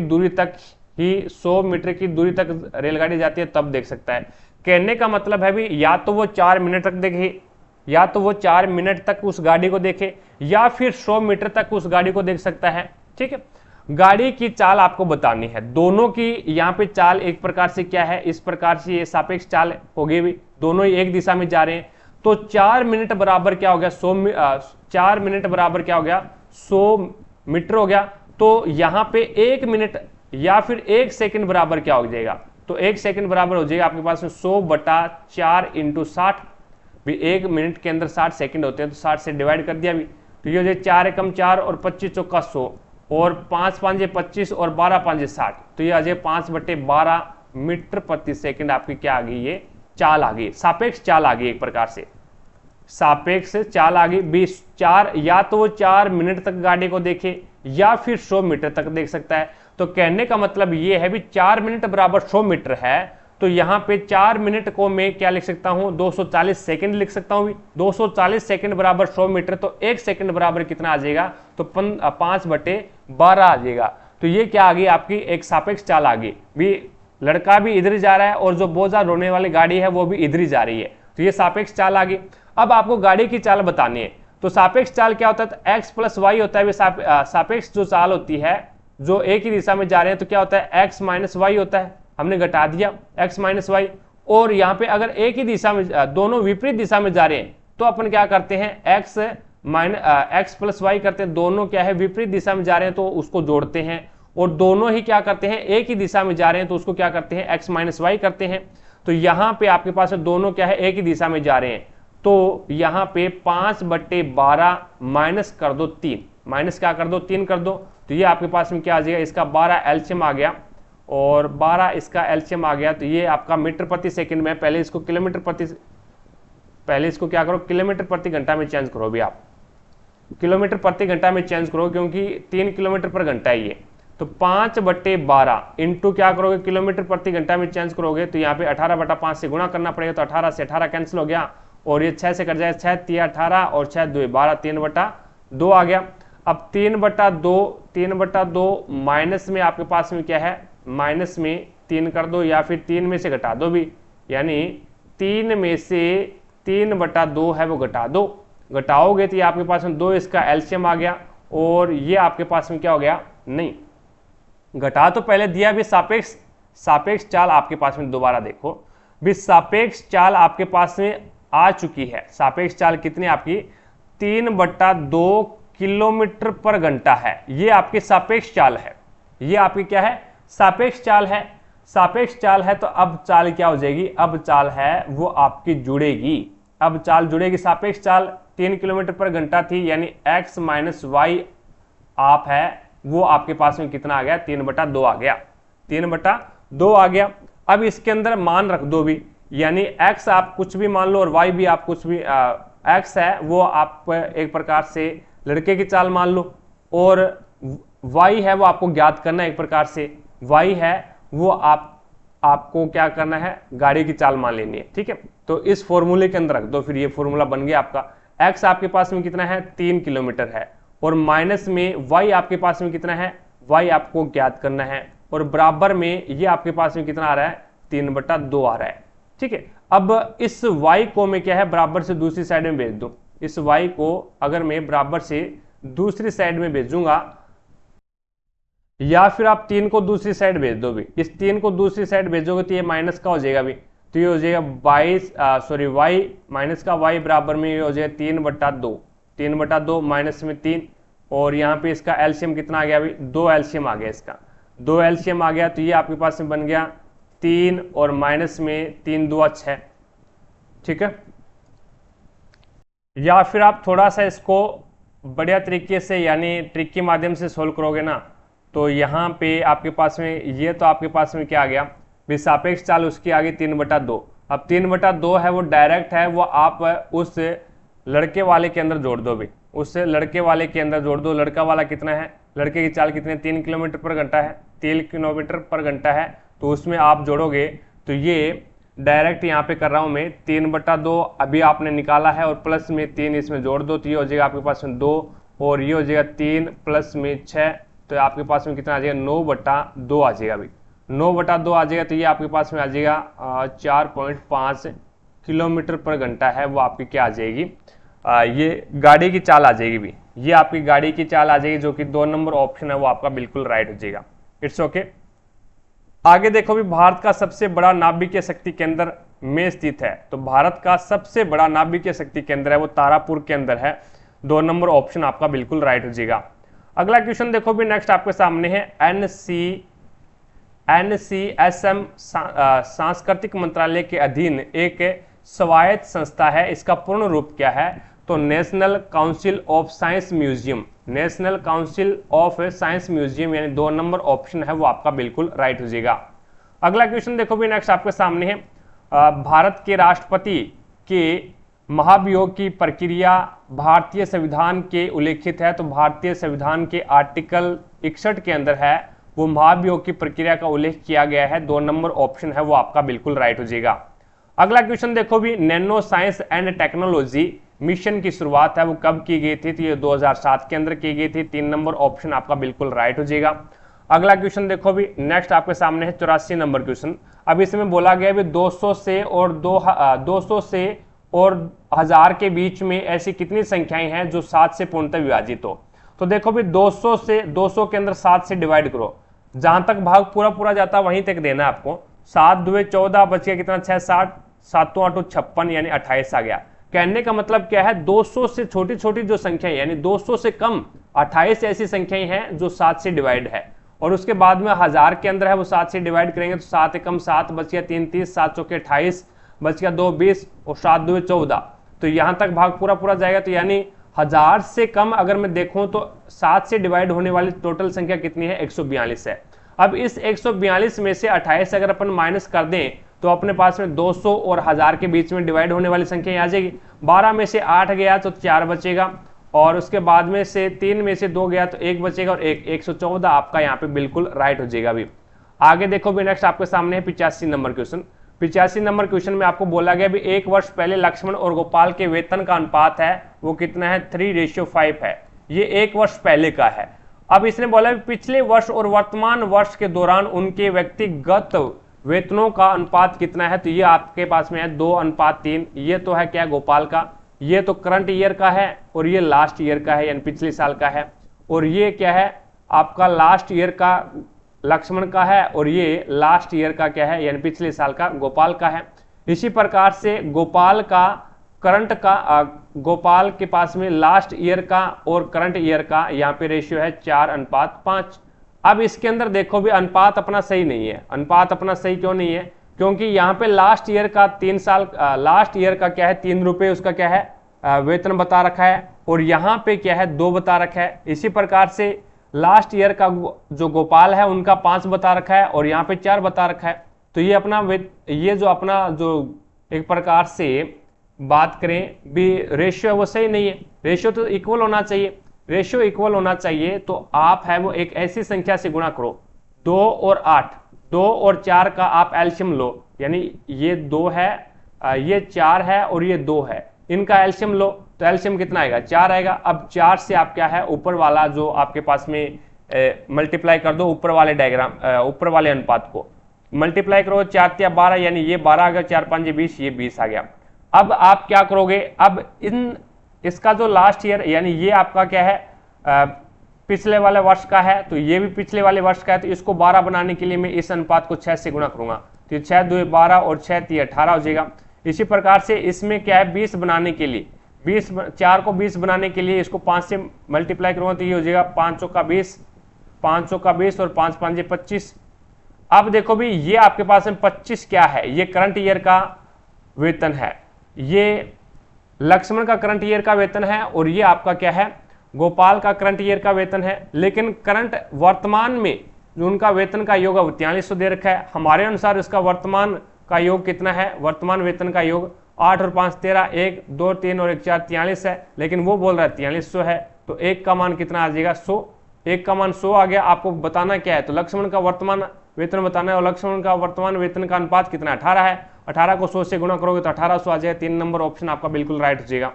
अगला देखो भी नेक्स्ट आपके सामने है। अब इसके अंदर है वो आपको बोला गया है भी यदि कुल 300 मैच खेले गए तो फुटबॉल के कितने मैच खेले गए। तो यहाँ पे अपन बात करते हैं 100% बराबर 360, तो 100% बराबर 300, सॉरी 100% बराबर 300, तो 1% बराबर 3। तो आपको फुटबॉल कहाँ पे है, ये रही फुटबॉल 17%, तो 17 का मान तो 17 तो 51, तो यहाँ पे फुटबॉल के 51 मैच खेले गए भी। अगला क्वेश्चन देखो भी नेक्स्ट आपके सामने है। अब इसमें आपको बताना है भी 100 छात्रों का एक समूह है, और इसके अंदर है वो पाई चार्ट के अंदर है भी मैथ विषय को निरूपित करने वाले क्षेत्र का केंद्रीय कोण कितना है। तो केंद्रीय कोण कितना है ये आपको बताना है। टोटल देखो भी लेंथ कितनी, टोटल कितना है, तो 8 और 5 13, 13 और 7 20, 2 2 2 4 2 6 2 8 और 2 10 यानी 100 है। कहने का मतलब ये है भी 100 बराबर क्या है, 100 बराबर 360 डिग्री है, तो 1 बराबर कितना हो जाएगा, तो 360 अपॉन में 100। आपको क्या चाहिए, आपको तो 25 का मान चाहिए, तो 25 अंकों का कितना हो जाएगा, 25 एकम 25, 25 चौका 100, 4 एकम 4, 4 नीम 36, यानी 90 डिग्री का कोण बनेगा। मैथ का क्या बनेगा, 90 डिग्री का कोण बनेगा। 3 नंबर ऑप्शन आपका बिल्कुल राइट हो जाएगा। अगला क्वेश्चन देखो भी नेक्स्ट आपके सामने है, आपको 5 का विपरीत फलक बताना है। 5 के विपरीत क्या आएगा, तो यहाँ पे देखो भी 1 6 से 1 6 कट गया, 1 6 से 1 6 कट गया, बच गया क्या 5 और 4, तो 5 का विपरीत 4 हो जाएगा। 2 नंबर ऑप्शन बिल्कुल राइट हो जाएगा। अगला क्वेश्चन देखो नेक्स्ट आपके सामने है, अब इसके अंदर है वो 8 व्यक्ति हैं, एक वर्ताकार मेज के केंद्र की ओर मुख करके इस प्रकार से बैठे हैं, 1 2 3 4 5 6 7 और 8, टोटल 8 हो गए। अब इसने बोला ए है वो ई और जी के बीच बैठा है, ए है वो ई और जी के बीच में बैठा है, जबकि जी एफ के दाईं और दूसरे स्थान पर बैठा है। जी है वो एफ के दाईं और दूसरे स्थान पर बैठा है, तो यहाँ पे मैं जी को बिठा देता हूं और यहाँ पे ई को बिठा देता हूं। जी और ई के बीच में ए बैठा है और एफ के दाएं दूसरा, यानी एफ को मैं यहाँ पे बिठा देता हूँ पहला, और दूसरा दाएं दूसरा है वो कौन बैठा है, जी बैठा है। एच है वो डी और बी के बीच में है, भी एच है वो डी और बी के बीच में है और एफ के बाएं और दूसरे स्थान पर बैठा है। अब एफ के बाएं और एफ का बायां कौन सा होगा, ये होगा, दाएं दूसरा कौन बैठा है, एफ के बाएं दूसरा कौन बैठा है, तो बाएं दूसरा एच बैठा है, तो यहाँ पे एच आ जाएगा। एच डी और बी के बीच में बैठा है और इसने बोला ए है वो बी का एक दूसरे के आमने सामने बैठा है, ए और बी एक दूसरे के आमने सामने बैठा, तो बी यहाँ पे बैठेगा, तो एक सीट बचेगी आपकी, तो आपका डी है वो आपका यहाँ पे आ जाएगा। उसके बाद में एक व्यक्ति यहाँ पे आना है जो कि बाकी है, और वो है आपका जी आ गया, एच सी आ गया, सी रहेगा। ए और बी के बीच में कितने व्यक्ति बैठे हैं, तो ए ये रहा, बी ये रहा और ए ये रहा, इनके बीच में 3 इधर है और 3 इधर है, तो 3 व्यक्ति बैठे हैं, तो आपका राइट आंसर होगा 3 नंबर ऑप्शन। आगे देखो भी नेक्स्ट आपके सामने है, इसने लिखा है फास्ट को ये लिख रहा है और यहाँ पे रिप को ये लिख रहा है, लव को इस प्रकार से कोड लिखा है, टेबल को इसने ये लिखा है, तो आपको बताना है ए का कोड क्या होगा। तो अब इसके अंदर है वो आपको देखना पड़ेगा भी फास्ट और रिप के अंदर है वो क्या क्या कॉमन आ रहा है, तो इसके अंदर है वो आपका ओनली फॉर RIPE, इसमें कोई कुछ भी कॉमन नहीं आ रहा। अब लॉ के अंदर देखो भी क्या कॉमन आ रहा है आपके पास में, तो LOVE, लॉ के अंदर भी कोई भी कॉमन नहीं आ रहा, लेकिन टेबल और लॉ के अंदर है वो आपका क्या कॉमन आ रहा है, तो टेबल और लॉ के अंदर है वो एक तो E कॉमन आ रहा है और एक आपका L कॉमन आ रहा है, एक E कॉमन आ रहा है और एक L कॉमन आ रहा है, और कुछ कॉमन आ रहा है क्या, और कॉमन नहीं आ रहा। दोनों के अंदर देखो भी क्या कॉमन आ रहा है, तो दोनों के अंदर PWFM, और यहाँ पे एक तो आपका F कॉमन आ रहा है और एक आपका M कॉमन आ रहा है, एक तो F आ रहा है एक M कॉमन आ रहा है। अब इसके अंदर है वो अपन यहाँ पे देखो भी इसके अंदर भी E आया है और इसके अंदर भी आपका क्या है, E आया है, और दोनों के अंदर और कुछ कॉमन है ही नहीं इसमें। तो इसमें देखो एक तो E और इसमें भी E, तो इन दोनों में देख लो क्या कॉमन आ रहा है, तो इन दोनों में आपका है वो F कॉमन आ रहा है, तो इसका मतलब क्या हो गया, E का कोड है वो F हो जाएगा, जो कि आपका राइट आंसर होगा 1 नंबर ऑप्शन। आगे देखो भी नेक्स्ट 91 नंबर क्वेश्चन आपके सामने है, इसमें आपको क्या है निशान चेंज करने हैं, तो मैं 3 नंबर ऑप्शन ही उठाता हूँ भी, तो 3 प्लस में 5 इंटू 3 माइनस 18 भाग 3 बराबर 12 आना चाहिए। 3 एकम 3, 3 छिकी 18, 3 5 15 और प्लस का 3 और माइनस का 6, तो यहाँ पे क्या करोगे माइनस का 3 कर दो, फिर माइनस का 3 बराबर 12 आना चाहिए, तो 12 बराबर 12 आ रहा है, तो इसका मतलब क्या हो गया 3 नंबर ऑप्शन आपका बिल्कुल राइट हो जाएगा। अगला क्वेश्चन देखो भी नेक्स्ट आपके सामने है, अब इसके अंदर कथन आपको दे रखा है भी सभी पशु चूहे हैं, सारे के सारे पे से पशु है वो रेबिट R से रेड के अंदर आ जाएगा, और कोई चूहा भूरा नहीं है, तो जो ब्राउन वाला है वो क्या है इस प्रकार से चूहे से अलग हो जाएगा। कोई चूहा है वो भूरा नहीं है तो ब्राउन अलग हो जाएगा। तो इसने बोला भी कुछ पशु भूरे हैं क्या, कुछ जो आपके पशु भूरे के अंदर जा सकते हैं क्या, नहीं जा सकते, कभी नहीं जा सकते, क्योंकि भूरा है वो रेबिट के अंदर नहीं जा सकता, सॉरी भूरा है वो रेड के यानी चूहे के अंदर नहीं जा सकता, रेड के अंदर नहीं जा सकता, तो वो पशु के अंदर भी नहीं जा सकता। जो पशु चूहे नहीं है वे भूरे हैं, जो पशु चूहे नहीं है, जो पशु सारे के सारे पशु चूहे भी इसके अंदर, तो और ये बोल रहा है भी जो पशु चूहे नहीं है वो भूरे हैं, तो कोई भी पशु ऐसा नहीं है जो चूहा नहीं है, सारे के सारे पशु चूहे हैं, तो यहाँ पे ये भी गलत हो जाएगा। तो न तो निष्कर्ष फर्स्ट और न ही निष्कर्ष सेकंड, तो यहाँ पे 3 नंबर ऑप्शन आपका बिल्कुल राइट हो जाएगा। अगला क्वेश्चन देखो भी नेक्स्ट आपके सामने है, अब इसके अंदर आपको बताना है सी को क्या लिखेगा। सी को क्या लिखेगा, तो इन दोनों के अंदर यहाँ से और यहाँ पे क्या कॉमन आ रहा है, तो इसमें आपका कॉमन आ रहा है ओनली फॉर BAR कॉमन आ रहा है, BAR कॉमन आ रहा है, तो इसमें क्या लिखेगा, क्लेवर CLEVER लिखेगा। उसके बाद में इसमें और इनमें क्या कॉमन आ रहा है, तो इसमें आपका कॉमन आ जाएगा JEL और 2 कॉमन आ जाएगा, 2 कॉमन आ जाएगा, तो 2 को क्या लिखेगा, ये 2 को लिखेगा इज, तो यहाँ पे इज आ जाएगा। और इसमें देखो भी LAP और LAP कॉमन आ रहा है दोनों में, यहाँ पे LAP है और यहाँ पे भी LAP है, दोनों में क्या कॉमन आ रहा है, तो दोनों के अंदर है वो रिच कॉमन आ रहा है, RICH आ जाएगा। अब बच गया एक ही, तो यहाँ पे C बचा है और यहाँ पे क्या बचा है, JEL बचा है, यहाँ पे तो JEL, तो JEL का कोड है वो C हो जाएगा, या फिर C का कोड है वो JEL हो जाएगा। 3 नंबर ऑप्शन आपका बिल्कुल राइट हो जाएगा। अगला क्वेश्चन देखो भी नेक्स्ट आपके सामने है, इसने बोला भी कमल अपने घर से उत्तर पश्चिम दिशा में 10 किलोमीटर चलता है। अब ये घर है कमल का और उत्तर पश्चिम दिशा तो यही होगी, 10 किलोमीटर चल गया। उसके बाद में फिर वह दक्षिण पश्चिम दिशा में 10 किलोमीटर चलता है। अब यहाँ से दक्षिण पश्चिम दिशा देखेगा तो दक्षिण पश्चिम दिशा कौन सी हो जाएगी, ये दिशा है वो दक्षिण पश्चिम हो जाएगी यहाँ से, तो ये 10 किलोमीटर चल गया। उसके बाद में वह दक्षिण पूर्व दिशा की ओर चलेगा, तो यहाँ से दक्षिण पूर्व दिशा की ओर क्या है, ये दिशा है वो आपकी दक्षिण पूर्व दिशा हो जाएगी और 10 किलोमीटर चलता है और अंत में वह अपने घर की ओर मुड़ता है और आगे चलता है। ठीक है, तो निम्न में से उसके अपने घर की ओर चलता है, तो अपना घर तो ये अभी उसका घर, और घर की ओर चलता है तो इस प्रकार से चलेगा। तो निम्न में से उसके किस दिशा में गाड़ी चलाने की संभावना सबसे अधिक है, तो यहाँ से इसका दिशा देख लो कौन सी है, तो ये आपका उत्तर है और ये आपका क्या है, पूर्व है, तो उत्तर पूर्व यानी 4 नंबर ऑप्शन आपका बिल्कुल राइट हो जाएगा।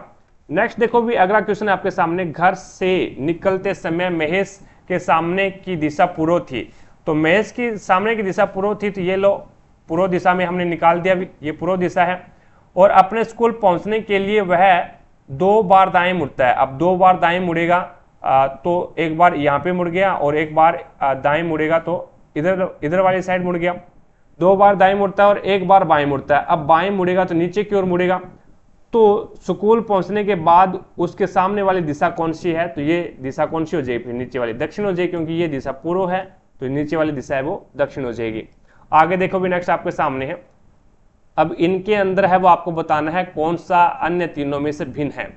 अब देखो भी यहाँ पे M आया है, M है वो इस शब्द का क्या है, मिडिल वैल्यू है, और यहाँ पे Y आया है, और एक बार इसको छोड़ो, यहाँ पे H आया है, H है वो आपका इस शब्द का मिडिल अक्षर है, और यहाँ पे W आया है तो इस शब्द का मिडिल अक्षर है। लेकिन यहाँ पे ये जो Y आया है ये क्या है, लास्ट अक्षर आया है, तो इसी प्रकार से 2 नंबर ऑप्शन आपका बिल्कुल राइट हो जाएगा। अगला देखो भी नेक्स्ट आपके सामने है, अब इसमें यहाँ पे पेन एंड पेंसिल को ये कोड दे रहा है और पेंसिल एंड पेपर को ये कोड दे रहा है। तो इसके अंदर अपन देखें तो पेन का कोड क्या हो जाएगा, तो पेन यहाँ पे कॉमन आ रहा है, तो पेन का कोड है वो पेन का कोड हो जाएगा, यहाँ पे भी G है और यहाँ पे भी G है, तो पेन का कोड G हो जाएगा। इसी प्रकार से पेंसिल का कोड और एंड का और पेंसिल का कोड क्या होगा, तो एंड और पेंसिल का कोड एक प्रकार से देखें तो पेन वाला G पहले आ रहा है, तो G यहाँ पे कोड किसका था, पेन का था, तो एंड का फिर कोड क्या होगा, C हो जाएगा, और इसी प्रकार से पेंसिल का भी कोड क्या होगा, E होगा भी। ठीक है, और यहाँ पे देखो भी एंड का कोड बीच में C आ रहा है ना, C आ गया, तो इसके अंदर है वो पेंसिल, देखो भी पेंसिल इसमें पहले आ रही है, तो पेंसिल को E लिख रहा है पहले, तो इसका मतलब सही है। बी पेन को क्या लिखेगा G, और को क्या लिखेगा L लिखेगा, और उसके बाद में पेंसिल को क्या लिखेगा, तो पेंसिल को E लिखेगा, और एंड को क्या लिखेगा, तो एंड को लिखेगा C, और उसके बाद में वर्क को क्या लिखेगा, तो K लिखेगा। तो आपका राइट आंसर क्या होगा, 2 नंबर ऑप्शन बिल्कुल राइट हो जाएगा। अगला क्वेश्चन देखो भी नेक्स्ट आपके सामने है, अब इसमें स्पेस को बताना है क्या लिखेगा, तो यहाँ पे दोनों के अंदर देखो भी क्या कॉमन आ रहा है, इसमें स्पेस एंड टाइम कॉमन आ रहा है, और यहाँ पे आपका एस्टिमेटेड स्पेस आ रहा है। तो इन दोनों के अंदर क्या कॉमन आ रहा है, तो इन संख्या के अंदर अब आपके पास में ओनली फॉर 6 कॉमन आ रहा है, तो यहाँ पे स्पेस का क्या हो जाएगा, 6, यानी यहाँ पे भी स्पेस कॉमन है और यहाँ पे भी स्पेस कॉमन है, तो स्पेस का कोड क्या हो जाएगा 6, जो कि 1 नंबर ऑप्शन आपका बिल्कुल राइट हो जाएगा। अगला क्वेश्चन देखो भी, एक पंक्ति में 15 घर इस प्रकार स्थित है कि 2 आसन घरों के बीच की दूरी है वो क्या है, बराबर है। ठीक है, 2 पास वाले जो घर है उनके बीच की दूरी है वो क्या है, बराबर है। यदि पहले और 15वें घर के बीच की दूरी क्या है, 560 है, पहले और 15वें घर के बीच की दूरी कितनी है, 560 है। तो तीसरे और 7वें घर के बीच की दूरी बतानी है। देखो भी ये पहला घर है और ये 15वां घर है, इनके बीच की दूरी कितनी है, 560 है। तो एक्चुअल में अपन देखें तो 1 2 3 4 5 6 7 8 9 10 11 12 13 14 और 15, यानी 15 घर है। अब एक्चुअल में अपन देखें तो यहाँ पे इनके बीच की दूरी 1 2 3 4 5 6 7 8 9 10 11 12 13 और 14, तो बीच की दूरी तो 14 बार काउंट हुई है, लेकिन घर तो 15 उनके आ रहे हैं। तो 14 बराबर क्या है, 560 है, तो 1 बराबर कितना आ जाएगा, 40। तो 1 का मान है वो 14 चौके 56 होता है, 1 का मान 40 आ गया। अब इसने बोला भी तीसरे और 7वें घर के बीच की दूरी बतानी है। तो आपका तीसरा घर तो ये है और 7वां घर 4 5 6 और 7, 7वां घर आपका ये है, यानी इनके बीच की दूरी यानी 1 2 3 और 4। तो 4 का बताना है तो यहाँ पे 4 से गुणा कर दो, 4 चौके 16 यानी 160 मीटर आ जाएगा, जो कि 160 फीट के अंदर है, तो फिट आ जाएगा। एक नंबर ऑप्शन आपका बिल्कुल राइट हो जाएगा। अगला क्वेश्चन देखो भी, यहाँ पे mg को क्या लिख रहा है, OJ लिख रहा है। तो m आता है 13 पे प्लस कर दिया 2 और g आता है 7 पे प्लस कर दिया 3। पहले प्लस 2 कर रहा है फिर प्लस 3 कर रहा है, तो RL को क्या लिखेगा, तो पहले प्लस 2 लिखेगा तो T आ जाएगा और फिर प्लस 3 करेगा तो O आ जाएगा, तो TO आ जाएगा, जो कि आपका राइट आंसर क्या होगा, 2 नंबर ऑप्शन आपका बिल्कुल राइट हो जाएगा। तो इस प्रकार से हमने एक पेपर और सोल्व किया है। आई होप आपको प्रत्येक क्वेश्चन समझ में आया होगा। अगर फिर भी कोई भी क्वेश्चंस में आपको डाउट लगती है तो मुझे कमेंट सेक्शन में कमेंट करके जरूर बताएं, भी आपकी डाउट को क्लियर किया जाएगा। क्लास पसंद आई है तो दिल से लाइक करें, ज़्यादा से ज़्यादा शेयर करें अपने सभी दोस्तों के साथ में, ताकि सभी दोस्तों को क्लास का लाभ मिले। चैनल पर अगर आप नए हैं तो चैनल को सब्सक्राइब करें, पास में लगे बेल आइकन को जरूर दबाएं, ताकि अपन जैसे ही नेक्स्ट वीडियो लेके आएँ तो उसका नोटिफिकेशन सबसे पहले आपके पास पहुंचे और आप तुरंत उसका लाभ उठा सको। ज़्यादा से ज़्यादा अपने सभी दोस्तों के साथ में एक बार क्लास को शेयर जरूर करना, ताकि सभी दोस्तों को क्लास का लाभ मिले भी। नेक्स्ट जो हमारी क्लास रहेगी वो रहेगी 26 जुलाई 2021 को, जो 3 बजे पेपर हुआ था, उस पेपर का सॉल्यूशन है वो अपन नेक्स्ट क्लास में कवर करने वाले हैं। और एक बात पीडीएफ की, पीडीएफ आपको कहाँ पे मिलेगी, तो टारगेट हब एप्लीकेशन के ऊपर मिलेगी। टारगेट हब एप्लीकेशन का लिंक डिस्क्रिप्शन बॉक्स में मिल जाएगा, वहां से जाकर के इसको इंस्टॉल कीजिएगा और प्रत्येक क्लास की पीडीएफ आपको यहीं पे मिलेगी। और 3 और 4 दिनों के अंदर, 3 या 4 दिनों के अंदर है वो आपके एनटीपीसी के टेस्ट सीरीज भी शुरू हो जाएगी। 135 पेपर मिलेंगे आपको, क्योंकि CBT 1 के अंदर एनटीपीसी के हैं वो 135 पारियों के अंदर आपका पेपर हुआ है, जो कि अपन यूट्यूब के अंदर, यूट्यूब पे भी फ्री ऑफ कॉस्ट करने वाले हैं। लगभग आपकी 36 क्लासें हैं वो कंप्लीट हो चुकी है, 36 पेपर अपन ने सोल्व कर लिए हैं और 135 पेपर के आपको क्या है, टेस्ट सीरीज भी मिल जाएगी। तो अभी इंस्टॉल कीजिएगा, 5 स्टार रेटिंग दीजिएगा और बढ़िया सा एक कमेंट कर दीजिएगा। तो आज की क्लास में इतना ही, मिलेंगे अपन नेक्स्ट क्लास में, तब तक के लिए जय हिंद, जय भारत।